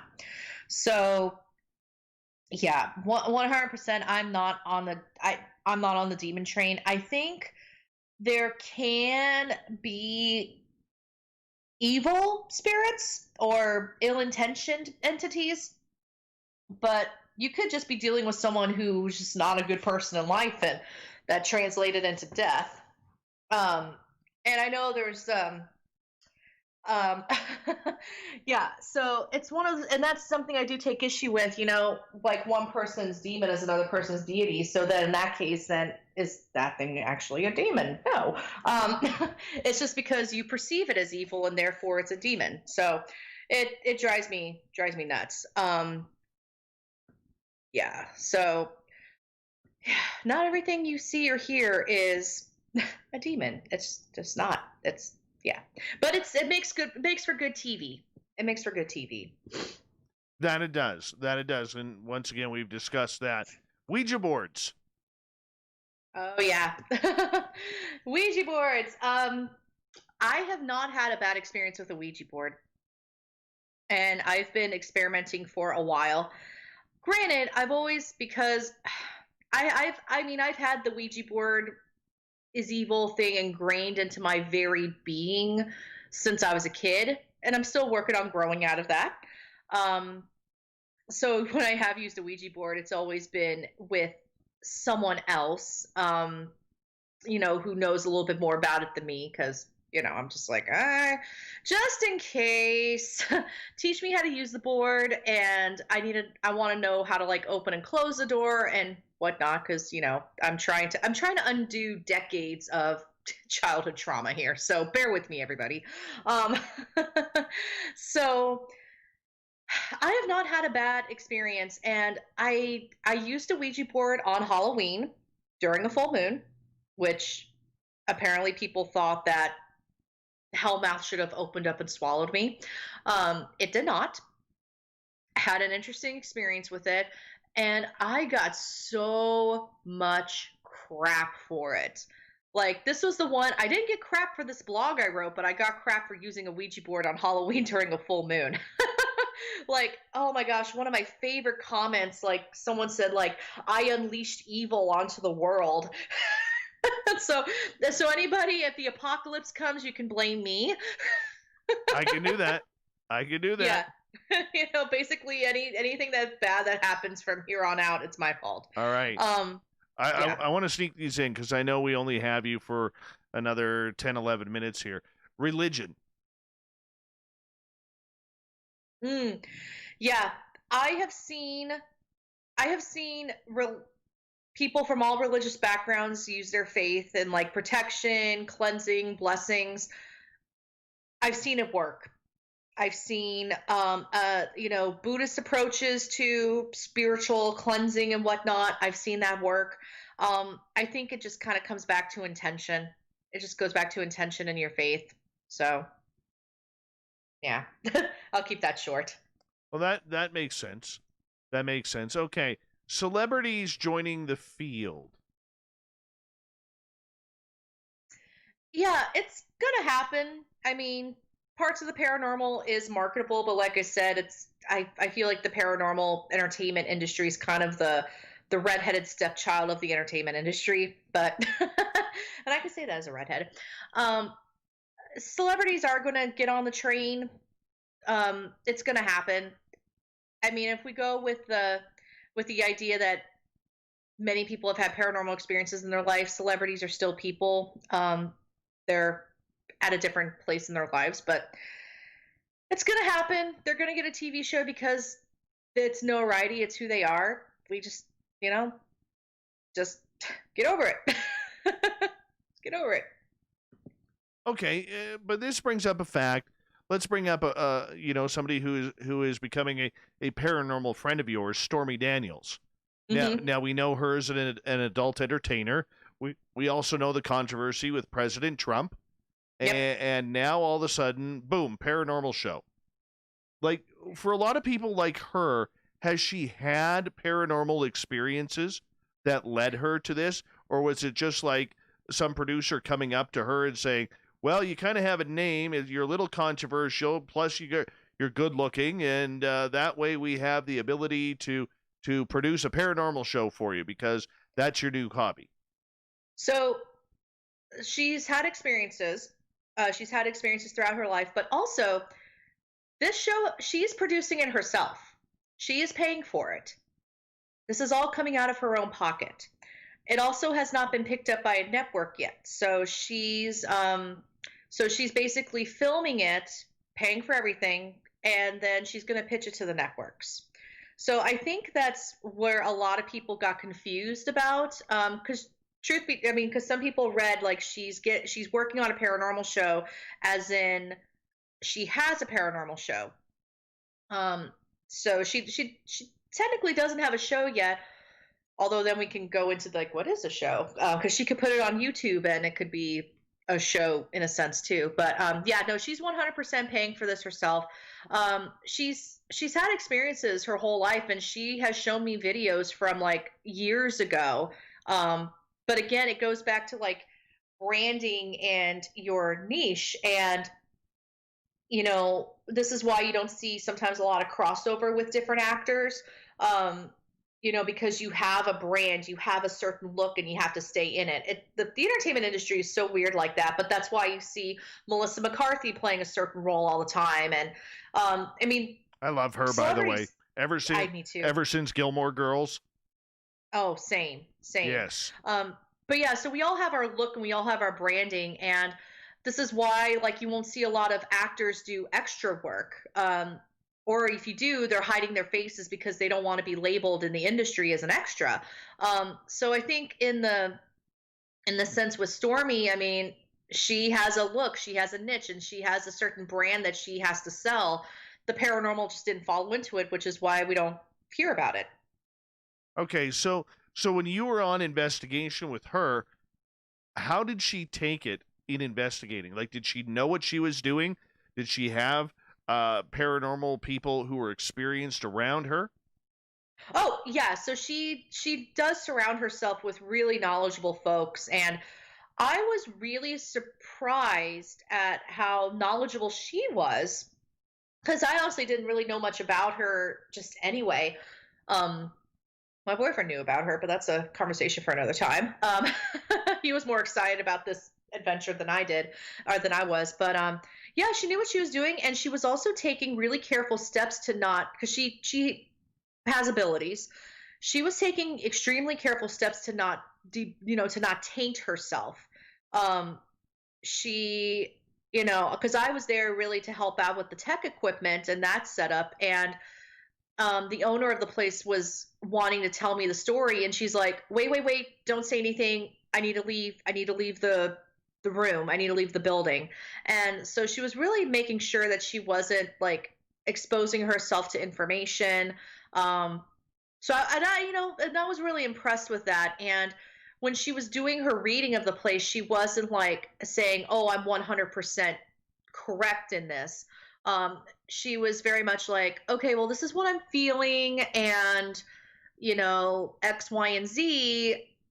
And when she said everything that she had to say, then she's like, okay, where was I wrong? Where was I correct? And I'll be honest, I would put her up there with most of the investigators I've ever worked with. And actually, I really appreciated her taking the time that she did to make sure that she wasn't like, exposing herself to information that would taint her. And she also she was also very respectful, very considerate of like the location and the spirits and everything. So I didn't know what to expect from her, but I was impressed. And I think that's what grinds a lot of people's gears with her coming in. She's just as good as other folks I've worked with. No, and I think that's kind of exciting to hear that, because the unfortunate part about the career she's had is you get labeled. Mm-hmm. You get labeled, and that's what you are. You're not allowed to move out of that field. You're always the porn star. You're always, never mind what happened with Trump, but that's what you are. I mean, we see it all through the industry. These these young ladies who make a wrong turn or sometimes a right turn, whatever they approve of in their lives. It's their choice, but that label sticks with them forever. Mm-hmm. You know? Yep. And do you think, though, okay, and I hate to ask this, but do you think, reputation aside, or the reputation, no, let's keep the reputation in there, that she will actually get it onto a network because of what she's done for her career? Or is, or is it going to YouTube or Amazon? That's a tough one. I think if there's a network willing to take a chance on her, I think she could potentially get on. I don't think TLC would take her, but maybe. Now, granted, she does have most of her cast is male, so who do fit that quote unquote paranormal guy aesthetic. So she might get it. She might get it with that. And when I was there, she had all women with her, which was awesome because they were an amazingly talented group of women. So she does surround herself with very diverse people, which is also really cool. I don't know. It's going to be a tough one, but at the same time, I'm like, I mean, if Stormy can't do it, who can? Who can? Melissa McCarthy. Oh, I would watch that. And oh my gosh, that would be amazing. I think the thing when it comes to celebrities, we're sick of seeing these D-list or lower actors getting into the field. That's what's frustrating. Like, what's next? Scott Baio, once he's done with the election, do we really need, do we need Chachi's ghost hunters out there? You know, but I mean, whether it's Carney Wilson, whether it's Bob Saget or whomever it may be, I'm just throwing names out there of people who've told their paranormal stories. It gets a little ridiculous because you haven't. I mean, what does somebody from the Brady Bunch need to be doing telling us their ghost stories? Like, go away. Go away. You were washed up 25, 30 years ago. And I hate to sound crass like that, but, you know, it's like when you see them on all these, you know, celebrity games or celebrity reality TV shows. It's like, come on. You know, just, it bugs me. It really bugs me. No, and I totally understand and respect that. I just, it's hard too because, like I said, the paranormal TV aspect is kind of the redheaded stepchild of the entertainment industry. It's hard, but also I feel like there should be a venue for celebrities to be able to explore this. I know my celebrity ghost story, I don't think it's still on the air. If it is, then I haven't watched it in a while. I enjoyed it because I think, one, it makes people feel a little more inclusive in the paranormal. Like, oh, well, if you know, who's a celebrity? Oh, like if Robert Pattinson had a paranormal experience, okay, you know, that makes me feel a little bit better or less alone. Because people do identify with celebrities. And I think with as you said, the D-list celebrities joining the field, I think that also tells you about the target audience and the demographic of these paranormal shows too. Very true. Yeah. Very true. My friend, we're going to leave out number 15 because we already talked social media and you go off on Facebook on that. Mm-hmm. But I want to say thank you, Alex, for coming on in and really pushing the envelope and making us see a different side of the paranormal. You did an incredible job on this blog. And I know your other pieces of writing are amazing at alexmatsuo.com. Keep up the great work, will you?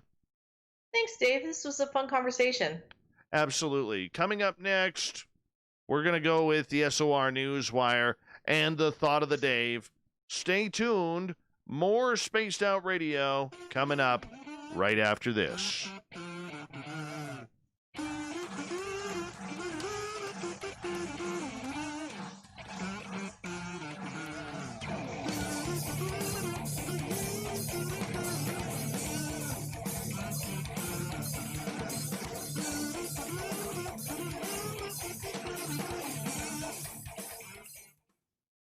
Great job. Great job. Thanks, Dave. This is fun. I'm glad we did. I'm glad we did it. And once again, I apologize for the technical snafu there. But you were a trooper. Thanks for sticking with me. Oh yeah, no problem. This was fun, and it was worth taking the early nap in so I could be on. Well, I'll let you get to sleep. Thank you again, and much love and appreciation and continued success. Oh, thanks, Dave. You take care. You too. Bye-bye. Bye. I love her work. I love her work. I think she's an honest, hardworking, smart individual. I really do. I really do.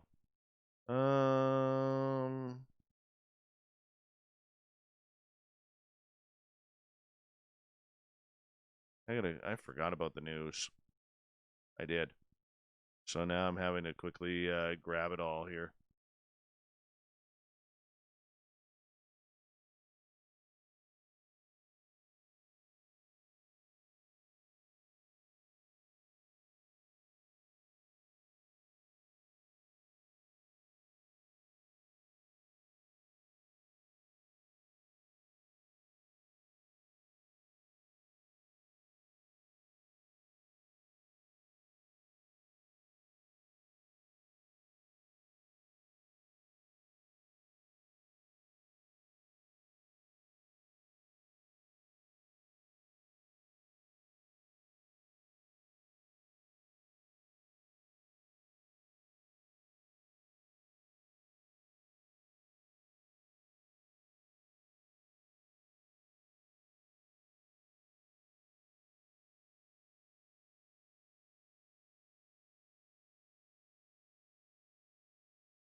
Give me 2 seconds, people.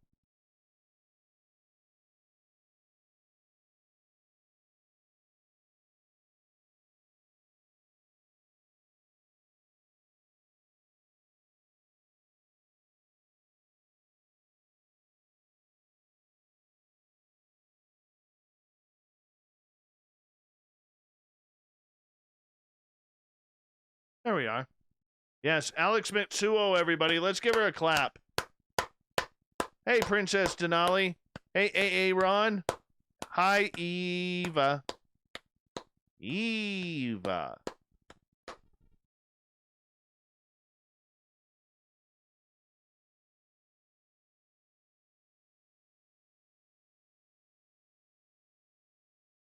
You know what I hate about your Thanksgiving, America?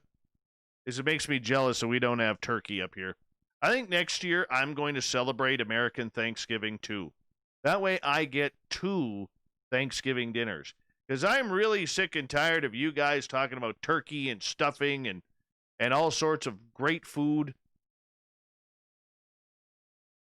Best covers ever?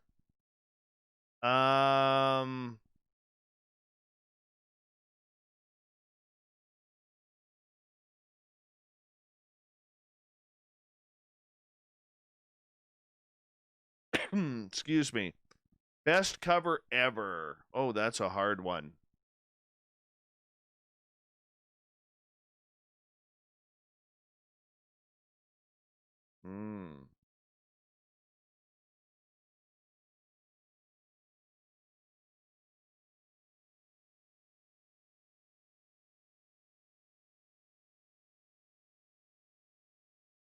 I would say Guns N' Roses Live and Let Die is fantastic.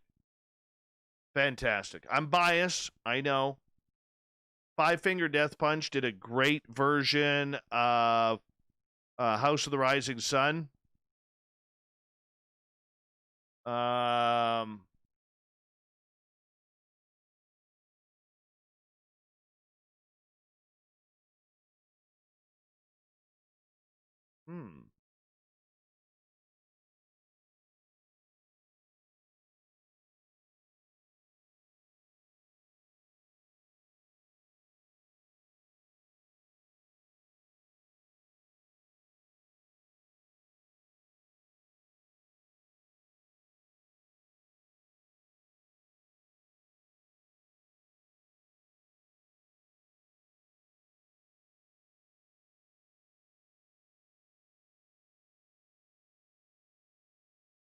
Trying to think of other ones.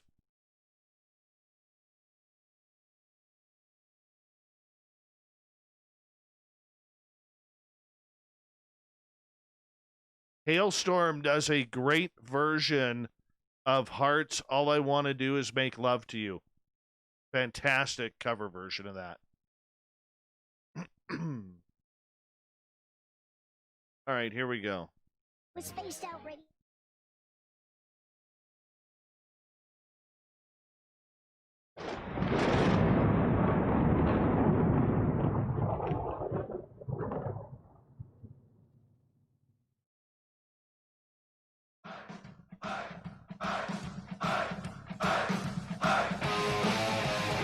I think I have a sliver in my hand.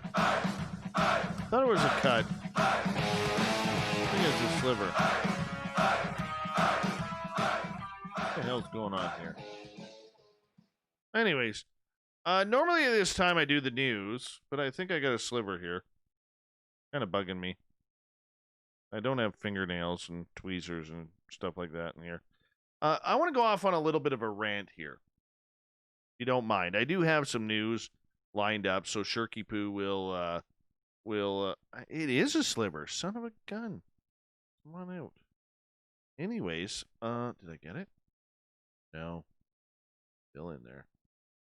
A few days ago, Bob McGuire, Science Bob, went on the air with Grant Cameron and Nicole Sackich about UFOs and the alleged triangle that was photographed. Tim McMillan jumped the gun a little bit on that because he has a big story coming out on December 2nd. Big story. We should all read that story. We will hopefully be smarter for reading that story as I'm trying to force a sliver out of my hand. And he was watching the reaction from UFO Twitter going off on the news that Science Bob had put out there. And he got a little upset, thinking that Bob stole his story, ruined his story, and potentially his sources, and that has not been the case. Has not been the case at all. And I talked to Tim about that. We actually talked after this show. And Tim's a good dude. And if you're awake right now, Tim, listening in, you're one of the best out there, man. A lot of respect for Tim McMillan. And he works hard, he gets the story, and he gives us what we want. There's no paint, there's no artificial flavoring and coloring. But I've watched a lot of people on UFO Twitter because Tim was upset that Bob came out with the story. They have talked about it and everything's real cool between them.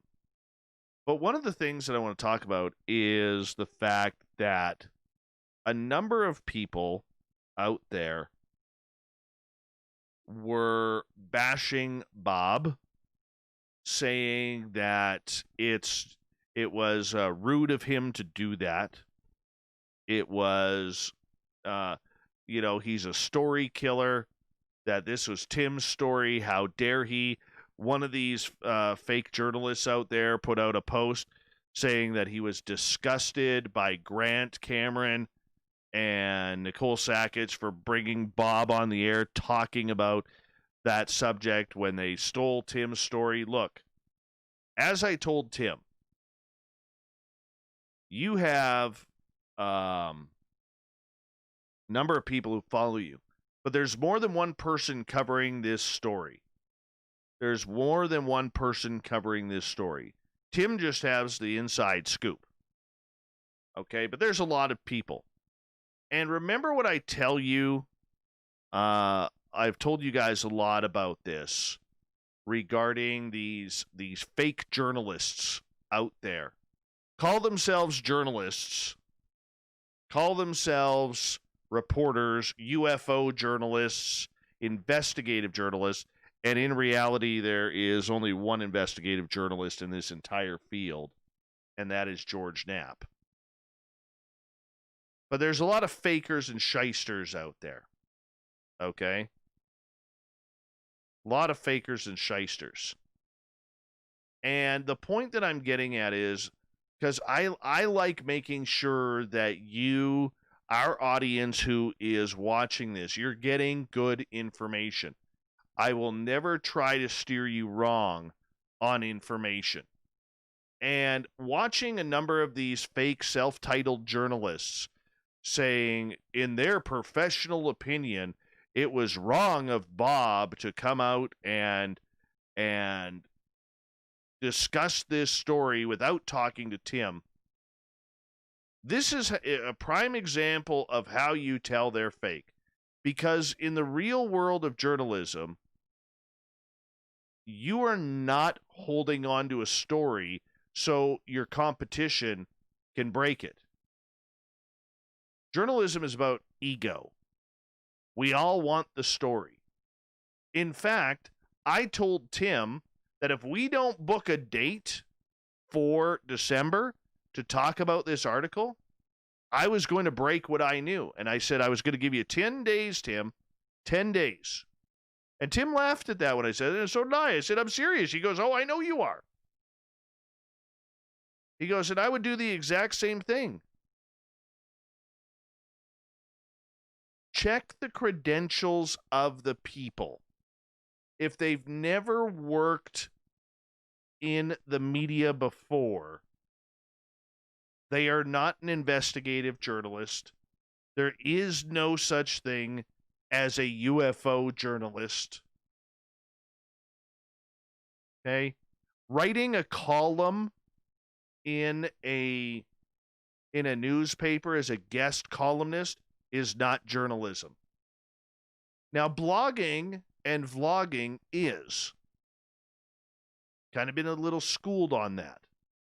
There are some very talented bloggers and vloggers doing citizen journalism or amateur journalism, which is fantastic. Alex Matsuo, what did we talk about tonight? Okay? But hardcore journalism, there is not a lot of that in the UFO field. Not a lot of it at all. And this is a prime example of these fake journalists going nuts on Bob, going, saying they're ashamed of Grant Cameron and Nicole Sackich for allowing Bob to ruin Tim's story. Nothing was ruined. Nothing. Yes, Linda Moulton Howe is a journalist. All right? This is why I want to keep pushing you guys to the right information, because there's going to be times when I can't get it out, or maybe we don't have the story. But I want you guys to always make sure, Derek, you are a woonalist. Woonalist. Woonalist. I always just want to make sure that you guys get the proper information. Don't fall for something just because somebody self-titles themselves. There's a lot of great, great people out there. I mentioned George Knapp. He's one of my heroes in this field. All right? Tim McMillan has become an incredible reporter. Micah Hanks is a journalist. Just to name a few. Linda Moulton Howe. All right? There's a number of great people who are writing about this. But the people on the TV shows most likely are not journalists. So just be careful of the message. Let's get to the news.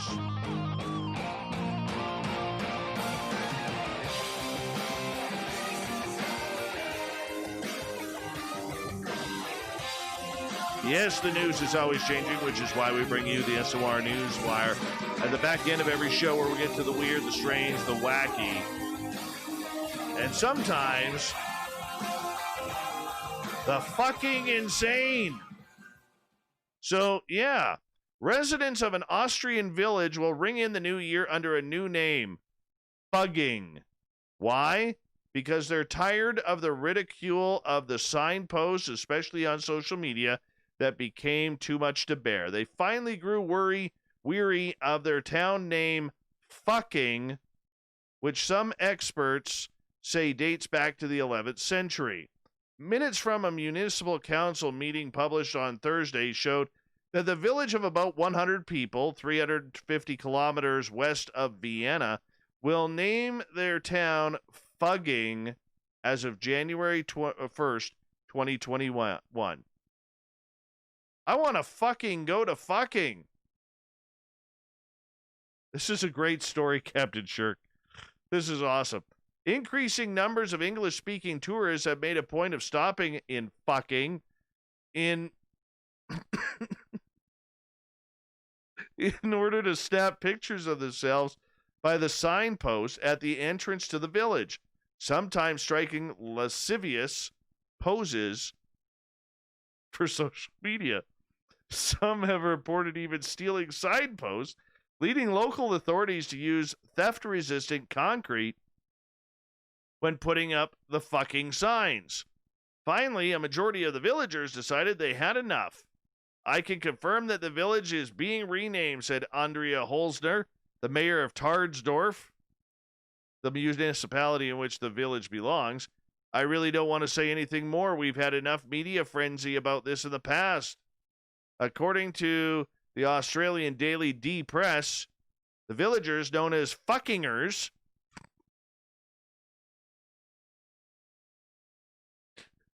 have had enough of visitors and their bad jokes. How do you think the people in Dildo, Newfoundland feel?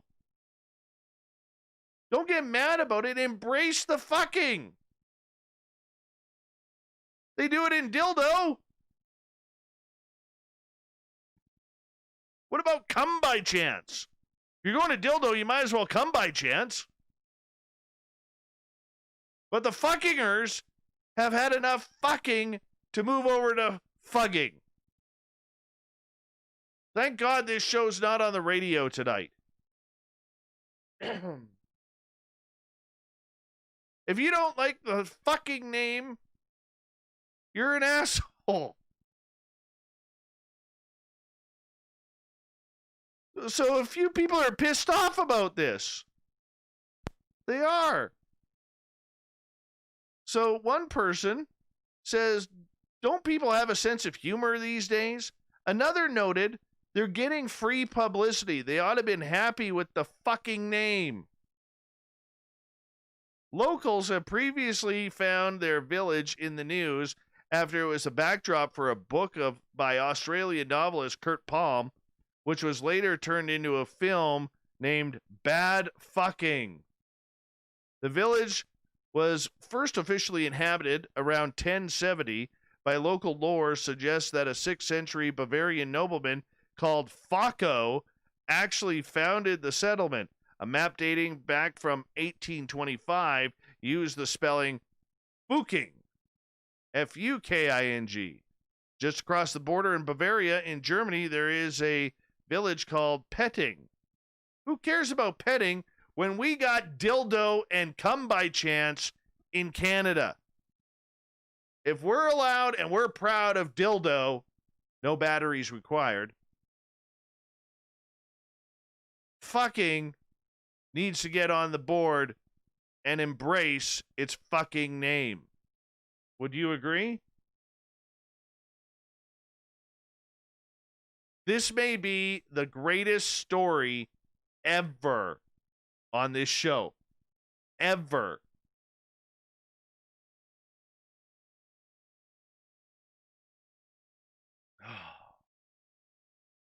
For fuck's sakes. If you hate crust, like I do, and I gotta hate crust. I eat it because I tolerate it. Okay? Apparently there's a new automated robot that can decrust a sandwich. Slicing it up isn't an especially difficult task, but when your hand... Really, this thing's got to be a goddamn fucking infomercial. All right? Because it's written like one. Slicing up a sandwich isn't an especially difficult task, but there's always a risk when handling knives. And that's the point in the infomercial where they're throwing the knives all over the place. They've got like 17 knives and they're staring at them like unsure which knife to choose. These fucking morons. Anyways, moving on. Hi, and Adrianos, how are you, man? And anyways, so the safer alternative is to put a robot in charge of the knife instead. Is it going to cut my steak? How about my chicken? I don't like long pasta. I hate macaroni, but I don't like long pasta. I slice it up. Is this damn thing going to do this for me? Or what's this infomercial telling me? Is it also going to come with some of Ron Popeil's GLH number 9 head spray so it doesn't look like I have bald spots even though I don't? Anyways, a Raspberry Pi 4 model. Be prepared with a Raspberry Pi camera module V2 takes advantage to automatically photograph and analyze any sandwich dropped into the robot's cutting board, determining its shape, calculating the largest rectangle to create, and then dropping the knife 4 times like a guillotine, while spinning the sandwich on a turntable to remove the crust on every side. You know what?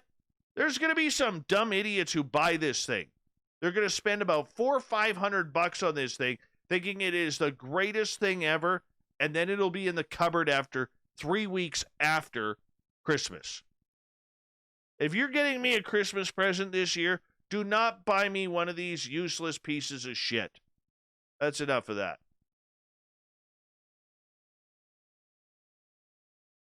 At the center of our galaxy, there's a supermassive black hole called Sagittarius A. It has a mass roughly around 4 million times the size of our sun.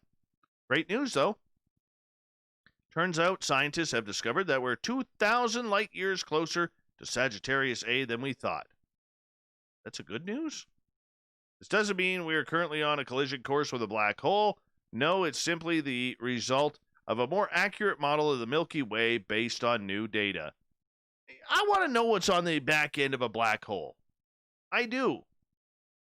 What happens when you go... Honestly, what happens when you go through a black hole? We don't really know. It's like... I was watching this cartoon one time. I don't know if it's true or not. Did anybody watch Disney's Recess out there? I used to watch it with my daughter. And they had this fly girl where she was always on the swing. And the goal was to go around the top of the swing because apparently if you were able to do a full 360 around, you went into a different time zone. That's the rumor. If you're able to get a swing to go all the way around. Nobody really knows because I don't think anybody's done it. Thank you, Fapster, for the... You know, but I'm thinking that might be the other side of the black hole. That might be the other side of the black hole. What do you think? Could I be wrong? Anyways, we're 2,000 light years closer to the Milky Way. Big shit. Doesn't mean anything to us. You know, it's not going to affect our daily lives. This one's kind of weird, though. Elephants regularly swarm landfills near a wildlife sanctuary in the eastern town of Ampara in Sri Lanka. They're causing quite a mess, too. Images of the elephants foraging through waste in Ampara have shocked environmentalists. Plastic from landfill sites is known as a killer of wild elephants. This is terrible, actually. The landfill, though, what they're doing is they're digging a trench, and they're putting up electric fences to keep the elephants at bay. I hope this works, because we don't need any more elephants dying around here. You know what I'm saying? Elephants are good. They're real good. And a police officer is pretty embarrassed right now for paying just 9 cents for a box of Krispy Kreme donuts. It's worth $13. Claimed it was just an honest mistake. Has been sacked for gross misconduct. Yeah, he got fired. Constable Simon Reed, who was on duty and in uniform at the time of the incident, claimed that he did not intentionally scan the wrong barcode while out shopping at Tesco Extra in England. He was accused of breaching 2 professional standards of discreditable conduct and of honesty and integrity. The 37-year-old said that he was not paying attention when he scanned the barcode for a bag of carrots twice instead of the barcode of the donuts. Oh, come on. Bet you they'd allow that in Fuging. He told his misconduct hearing that he had placed the white barcode sticker for the carrots onto the right side of the donut box in order to free up his hand and then attempt to scan them. Reed said that when he was attempting to scan the box to pay for the donuts, the self-service machine failed to scan the code. He told the hearing, "I am horrified to be in this situation I am in today, and I'm embarrassed because this is not something I would usually have done. I have wasted everybody's time for being here today. I've caused myself and my family a lot of stress and a lot of heartache. It's been a long 9 months not working when I should have been. However, the panel conducted that he ripped off the donuts and intentionally used the wrong barcode, so he got fired. Moved to fucking. Anyways, McDonald's is in the news. You know, they're trying to get into the whole silly post comment Burger King does and other places. McDonald's tweeted out, "One day you ordered a Happy Meal for the last time and you didn't even know it. Them bastards, I know that feeling." On Twitter, McDonald's posted one day, and anyways, the reaction to that, since Happy Meals are meant for children and grown-ups typically order a full menu, the tweet is technically true. Still, it apparently invokes certain feelings of mortality among the fast food chain's fan. Emily tweeted out, "Don't make me cry. Liz, look, do you need help? I'm concerned for you." McDonald's socks need this Kolak Jason guy, but someday you order another for your children or your grandchildren. Oh, everybody always sees the positive. Everyone always sees the positive. And you know what? They got to keep the name of that town. They got to keep the name of that town. Grandma Rose wants them to keep the name of that town. Fucking Austria. You can't get mad at me, FCC or CRTC or YouTube. That's the name of the town. We got Mr. Ron Bumblefoot Thal rocking in the background. By the way, thank you to Captain Shirk for the news. Bumblefoot's rocking in the background with Little Brother is watching. What do I say next? I lost my line. Oh, yeah. Where am I? He's the official music of a Spaced Out Radio, rocking us in and out of every single show. Get your horns up for the guitar god himself. Special thanks to everybody listening on YouTube, and YouTube, and on Twitter at hashtag Spaced Out Radio. Remember, this show is copyright by Spaced Out Radio and SOR Media Ventures Limited.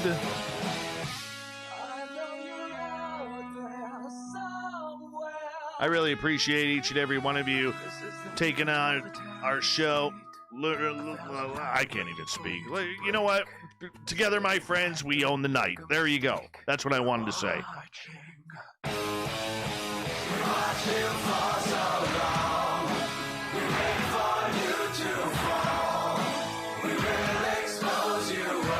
I know you're out there somewhere watching me. Woo Train. Yep. Dock for the night. But tomorrow, my friends, we shall ride again. Seats are always available. Tickets never expire. And if you want to bring a friend, we got room for them too. Good night. From Space Out Radio Land. I'm Dave Scott. Space Out Radio. Bumblefoot, take us home. Good night. Space Out Radio. Dave Scott. Space Out Radio.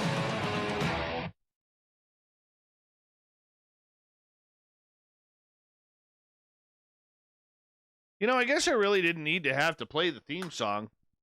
To be blunt, we didn't have the radio stuff going on.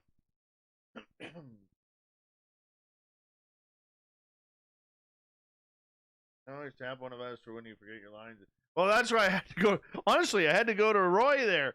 What the hell am I supposed to say? Honestly, I was lost tonight. That whole thing with that audio thing there, that really screwed me up. Really screwed me up. Thank you to everybody for the super chats tonight, man. Appreciate that. Good guest, too, and Alex. Fantastic guest. Fantastic. I better pass this story to Giordano. He's going to like that. What did Corey say here?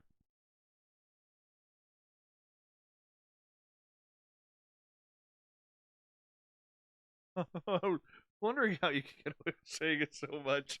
Yeah, Cor, we're only on YouTube. See, what I did during the show is I edited another show to play on the radio side, so I don't have to do any editing tonight. I'm smart that way. I am.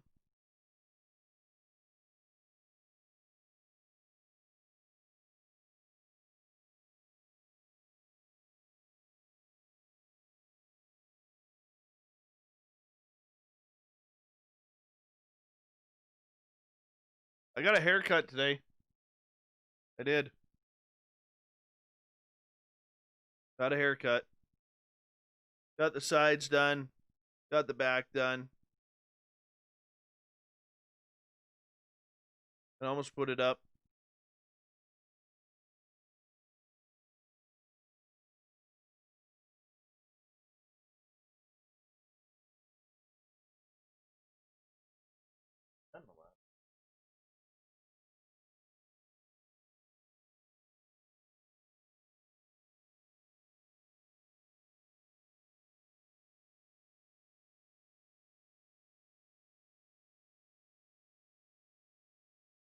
So yeah.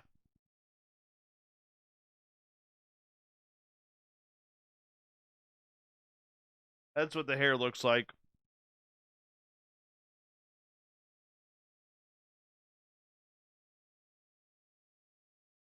Gonna use some of that turkey.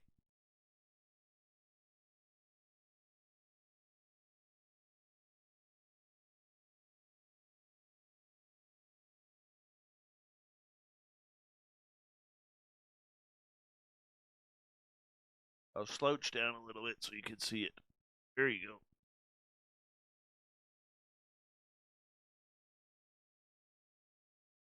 There is no man bun there, Derek. That is not a man bun. You don't see me rolling it. You don't see me wearing soccer cleats. Got my Vancouver Canucks socks on right now.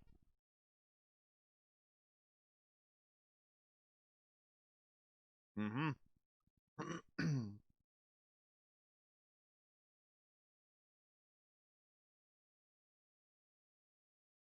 Look at the sides, nice and short. A nice number 2 there.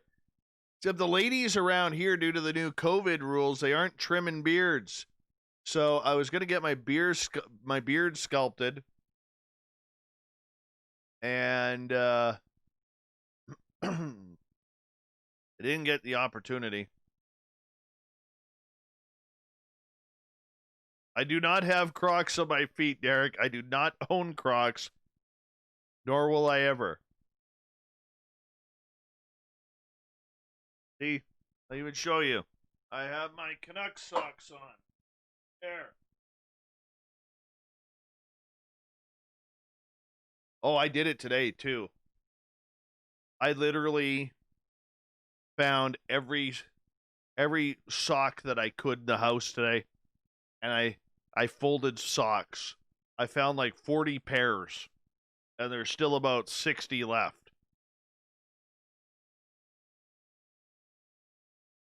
I used to go to Mariners games when the Yankees would come to Seattle, but I live like 4.5 hours from the border now, so I don't anymore.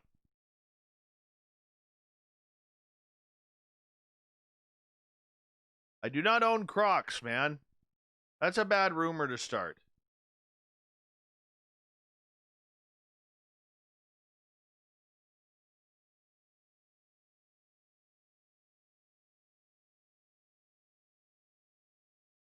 I'm hoping this time when I grow my hair, it'll stay straighter.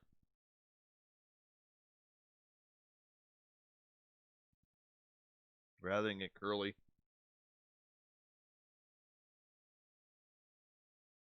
Put a zippy baggie in Grandma Rose. Will cover the ship. I'm not shaving my beard.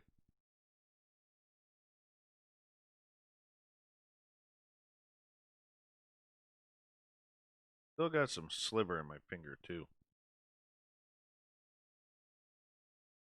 Damn firewood.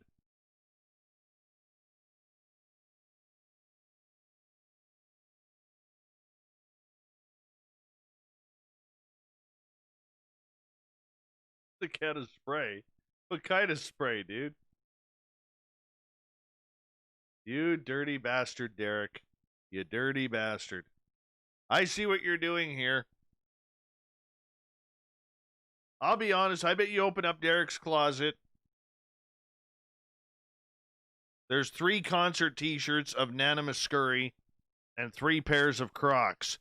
White, yellow, and that ugly green color.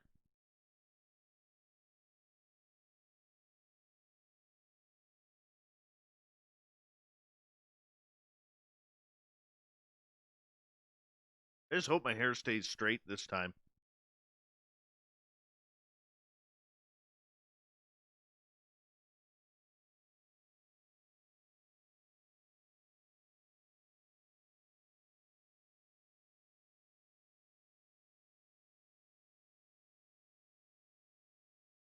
Damn it, Super Quest. Not you too. I thought you were more humane than that. Wow. Great veteran like that going down the road of SOR Crocs you could wear while eating breakfast food for dinner. You're lucky you're bigger and better looking than me. You kicked my ass by just staring at me. I saw your military pics. You big dude, man. You're a big dude. You kicked my ass by just flicking me right in the forehead.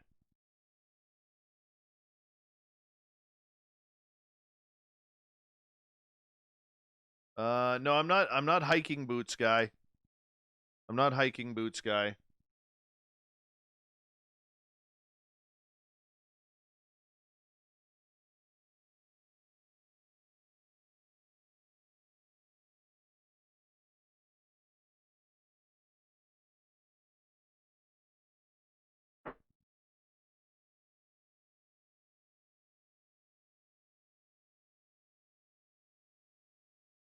No, I don't wear hiking boots in the forest. I wear runners, sneakers.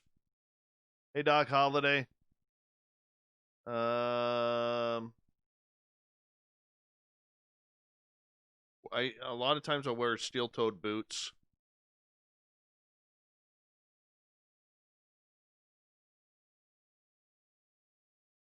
I do have to get new shoes. Yeah, I gotta go get some new shoes now.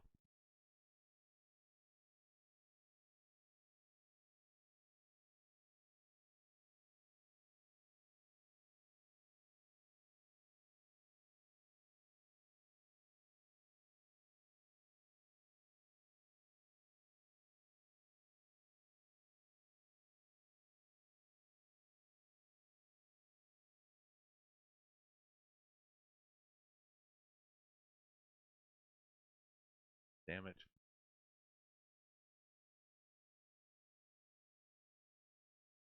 So anyways.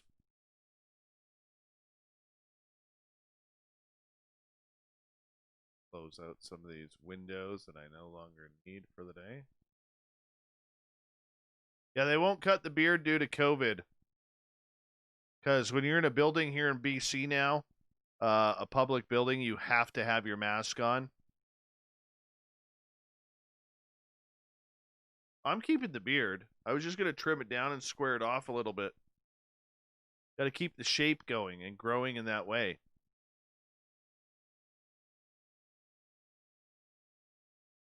Damn sliver. Anyhow. Who am I? Who am I?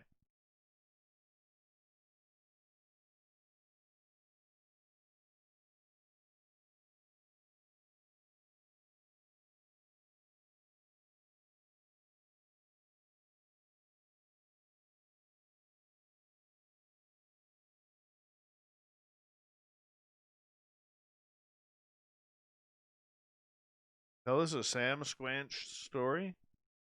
Oh, goodness. Good night, Alaska's greatest athlete, the gorgeous and talented Ladybug Bigelow. I don't want to tell a story. I don't, Bomber.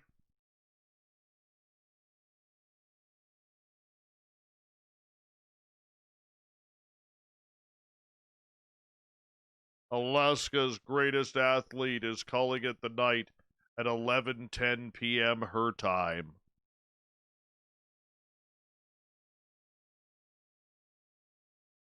Guaranteed. This is what she's doing. Guaranteed. You might want to listen to this, Alaska's greatest athlete, before you tune out. Guaranteed this is what she's doing. She's not going to bed. She's not saying goodnight. No. She's going to go spend the next hour and a half in the bathroom because, women have to do that, all that nighttime exfoliating and stuff like that. I learned this from my daughters. Got to do that, take off that black shit on the mascara. Got to rub about 17 different soaps, oils, creams on the cheekbones.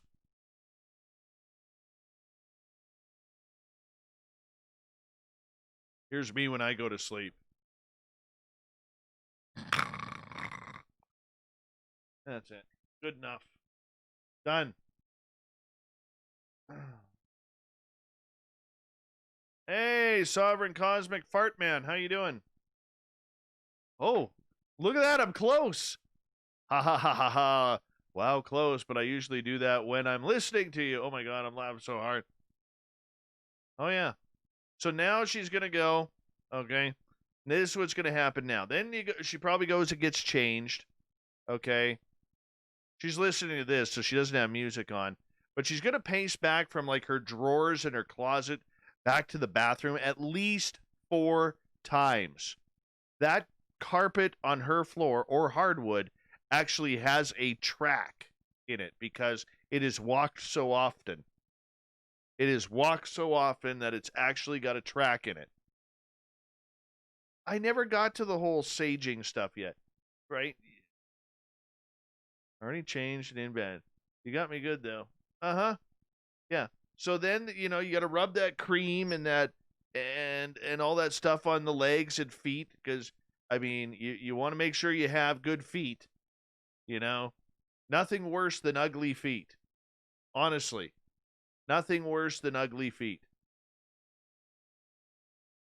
True. And now, crawl into bed. Probably do a little bit of meditation, prayer. And, she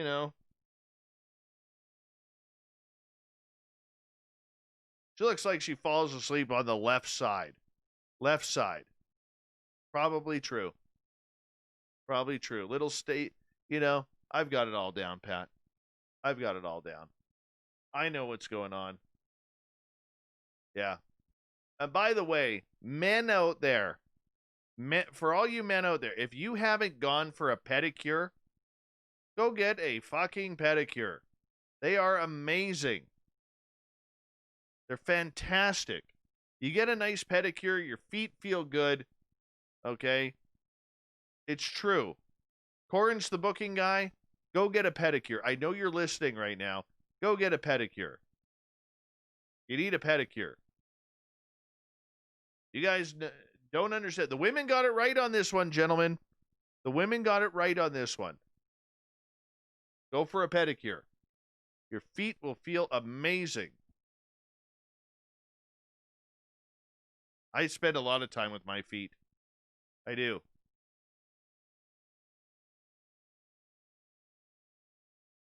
Oh, dude. Super Quest, you'll thank me.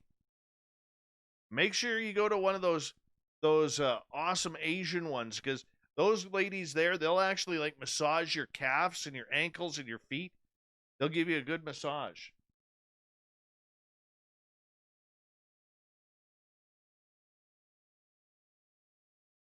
Ron, I don't have stick-on toenails. That is funny. Yeah, I find the Asian pedicures are much better. Much better. They actually take great care of you. They do. I went to one in Vegas with my buddy right before we were flying home and dropped like $80 in there a piece for him and I, because he'd never had one. He's like, no, I'm not getting a manicure and a leg and my legs done. I said, dude, just come with me. Just come with me. And afterwards, he was like, that was amazing. I'm like, I told you. Oh yeah, you got to take care of your legs and your feet. You have to. If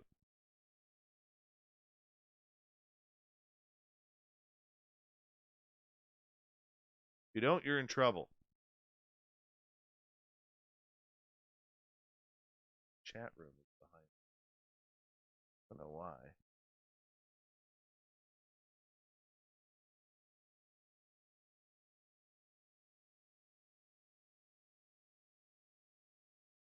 I don't care if they're making fun of me or not. I don't really care. I'm enjoying myself. Totally enjoying myself.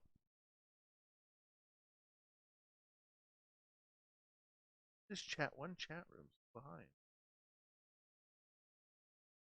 Compared to my YouTube. Weird. Okay, now it's caught up. Or, what's going on here? Oh, am I on that stupid op chat? That's why I'm missing messages. You piece of poo. Manicured nail once a month too. He's a business kind of guy, and they just clean him up. No polish. Yeah, it's good stuff. Last time I got a massage from a massage therapist a couple years ago. I go to the chiropractor once a week. He works the daylights out of me. We talk a lot of hockey. Good stuff. Good guy. Good Canadian kid. So I'm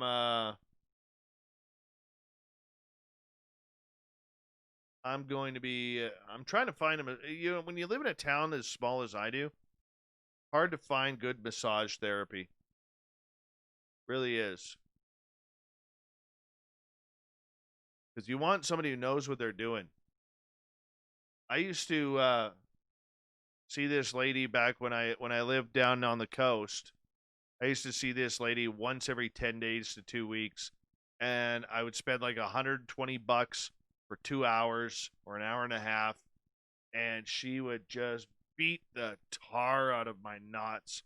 But she got her hands, like when she was like massaging your shoulders, your back, or your calves, she got her hands moving so fast that I swore she actually had like 4 hands.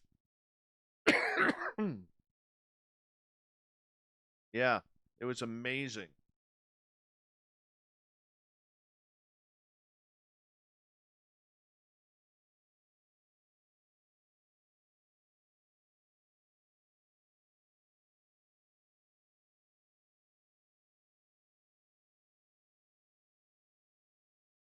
I never saw the first Knuckleheads game on TV, Ron, because I wasn't born. Is that a good excuse?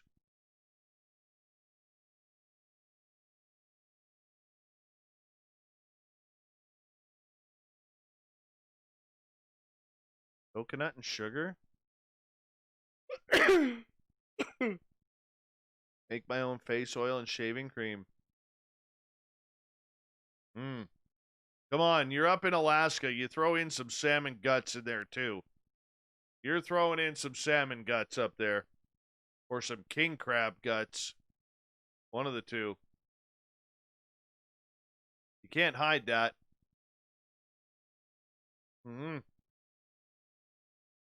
Disgusting. He's like, ew! Disgusting.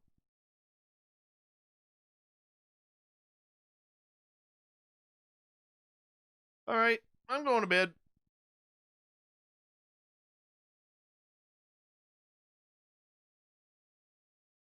I'm going to bed.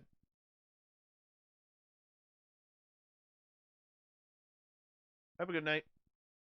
Tomorrow night, We got the round table. Super Quest is going to be with us. Corns, the booking guy, is going to be with us.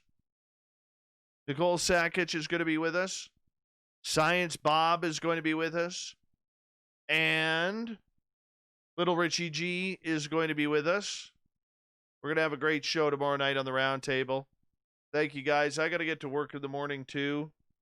So, before we turn off the lights here, can somebody please find Gorgeous Larry his can of paint? He needs some help. And by the way, Ladybug Bigelow, Alaska's greatest athlete, you can officially go to bed now because we're out of here.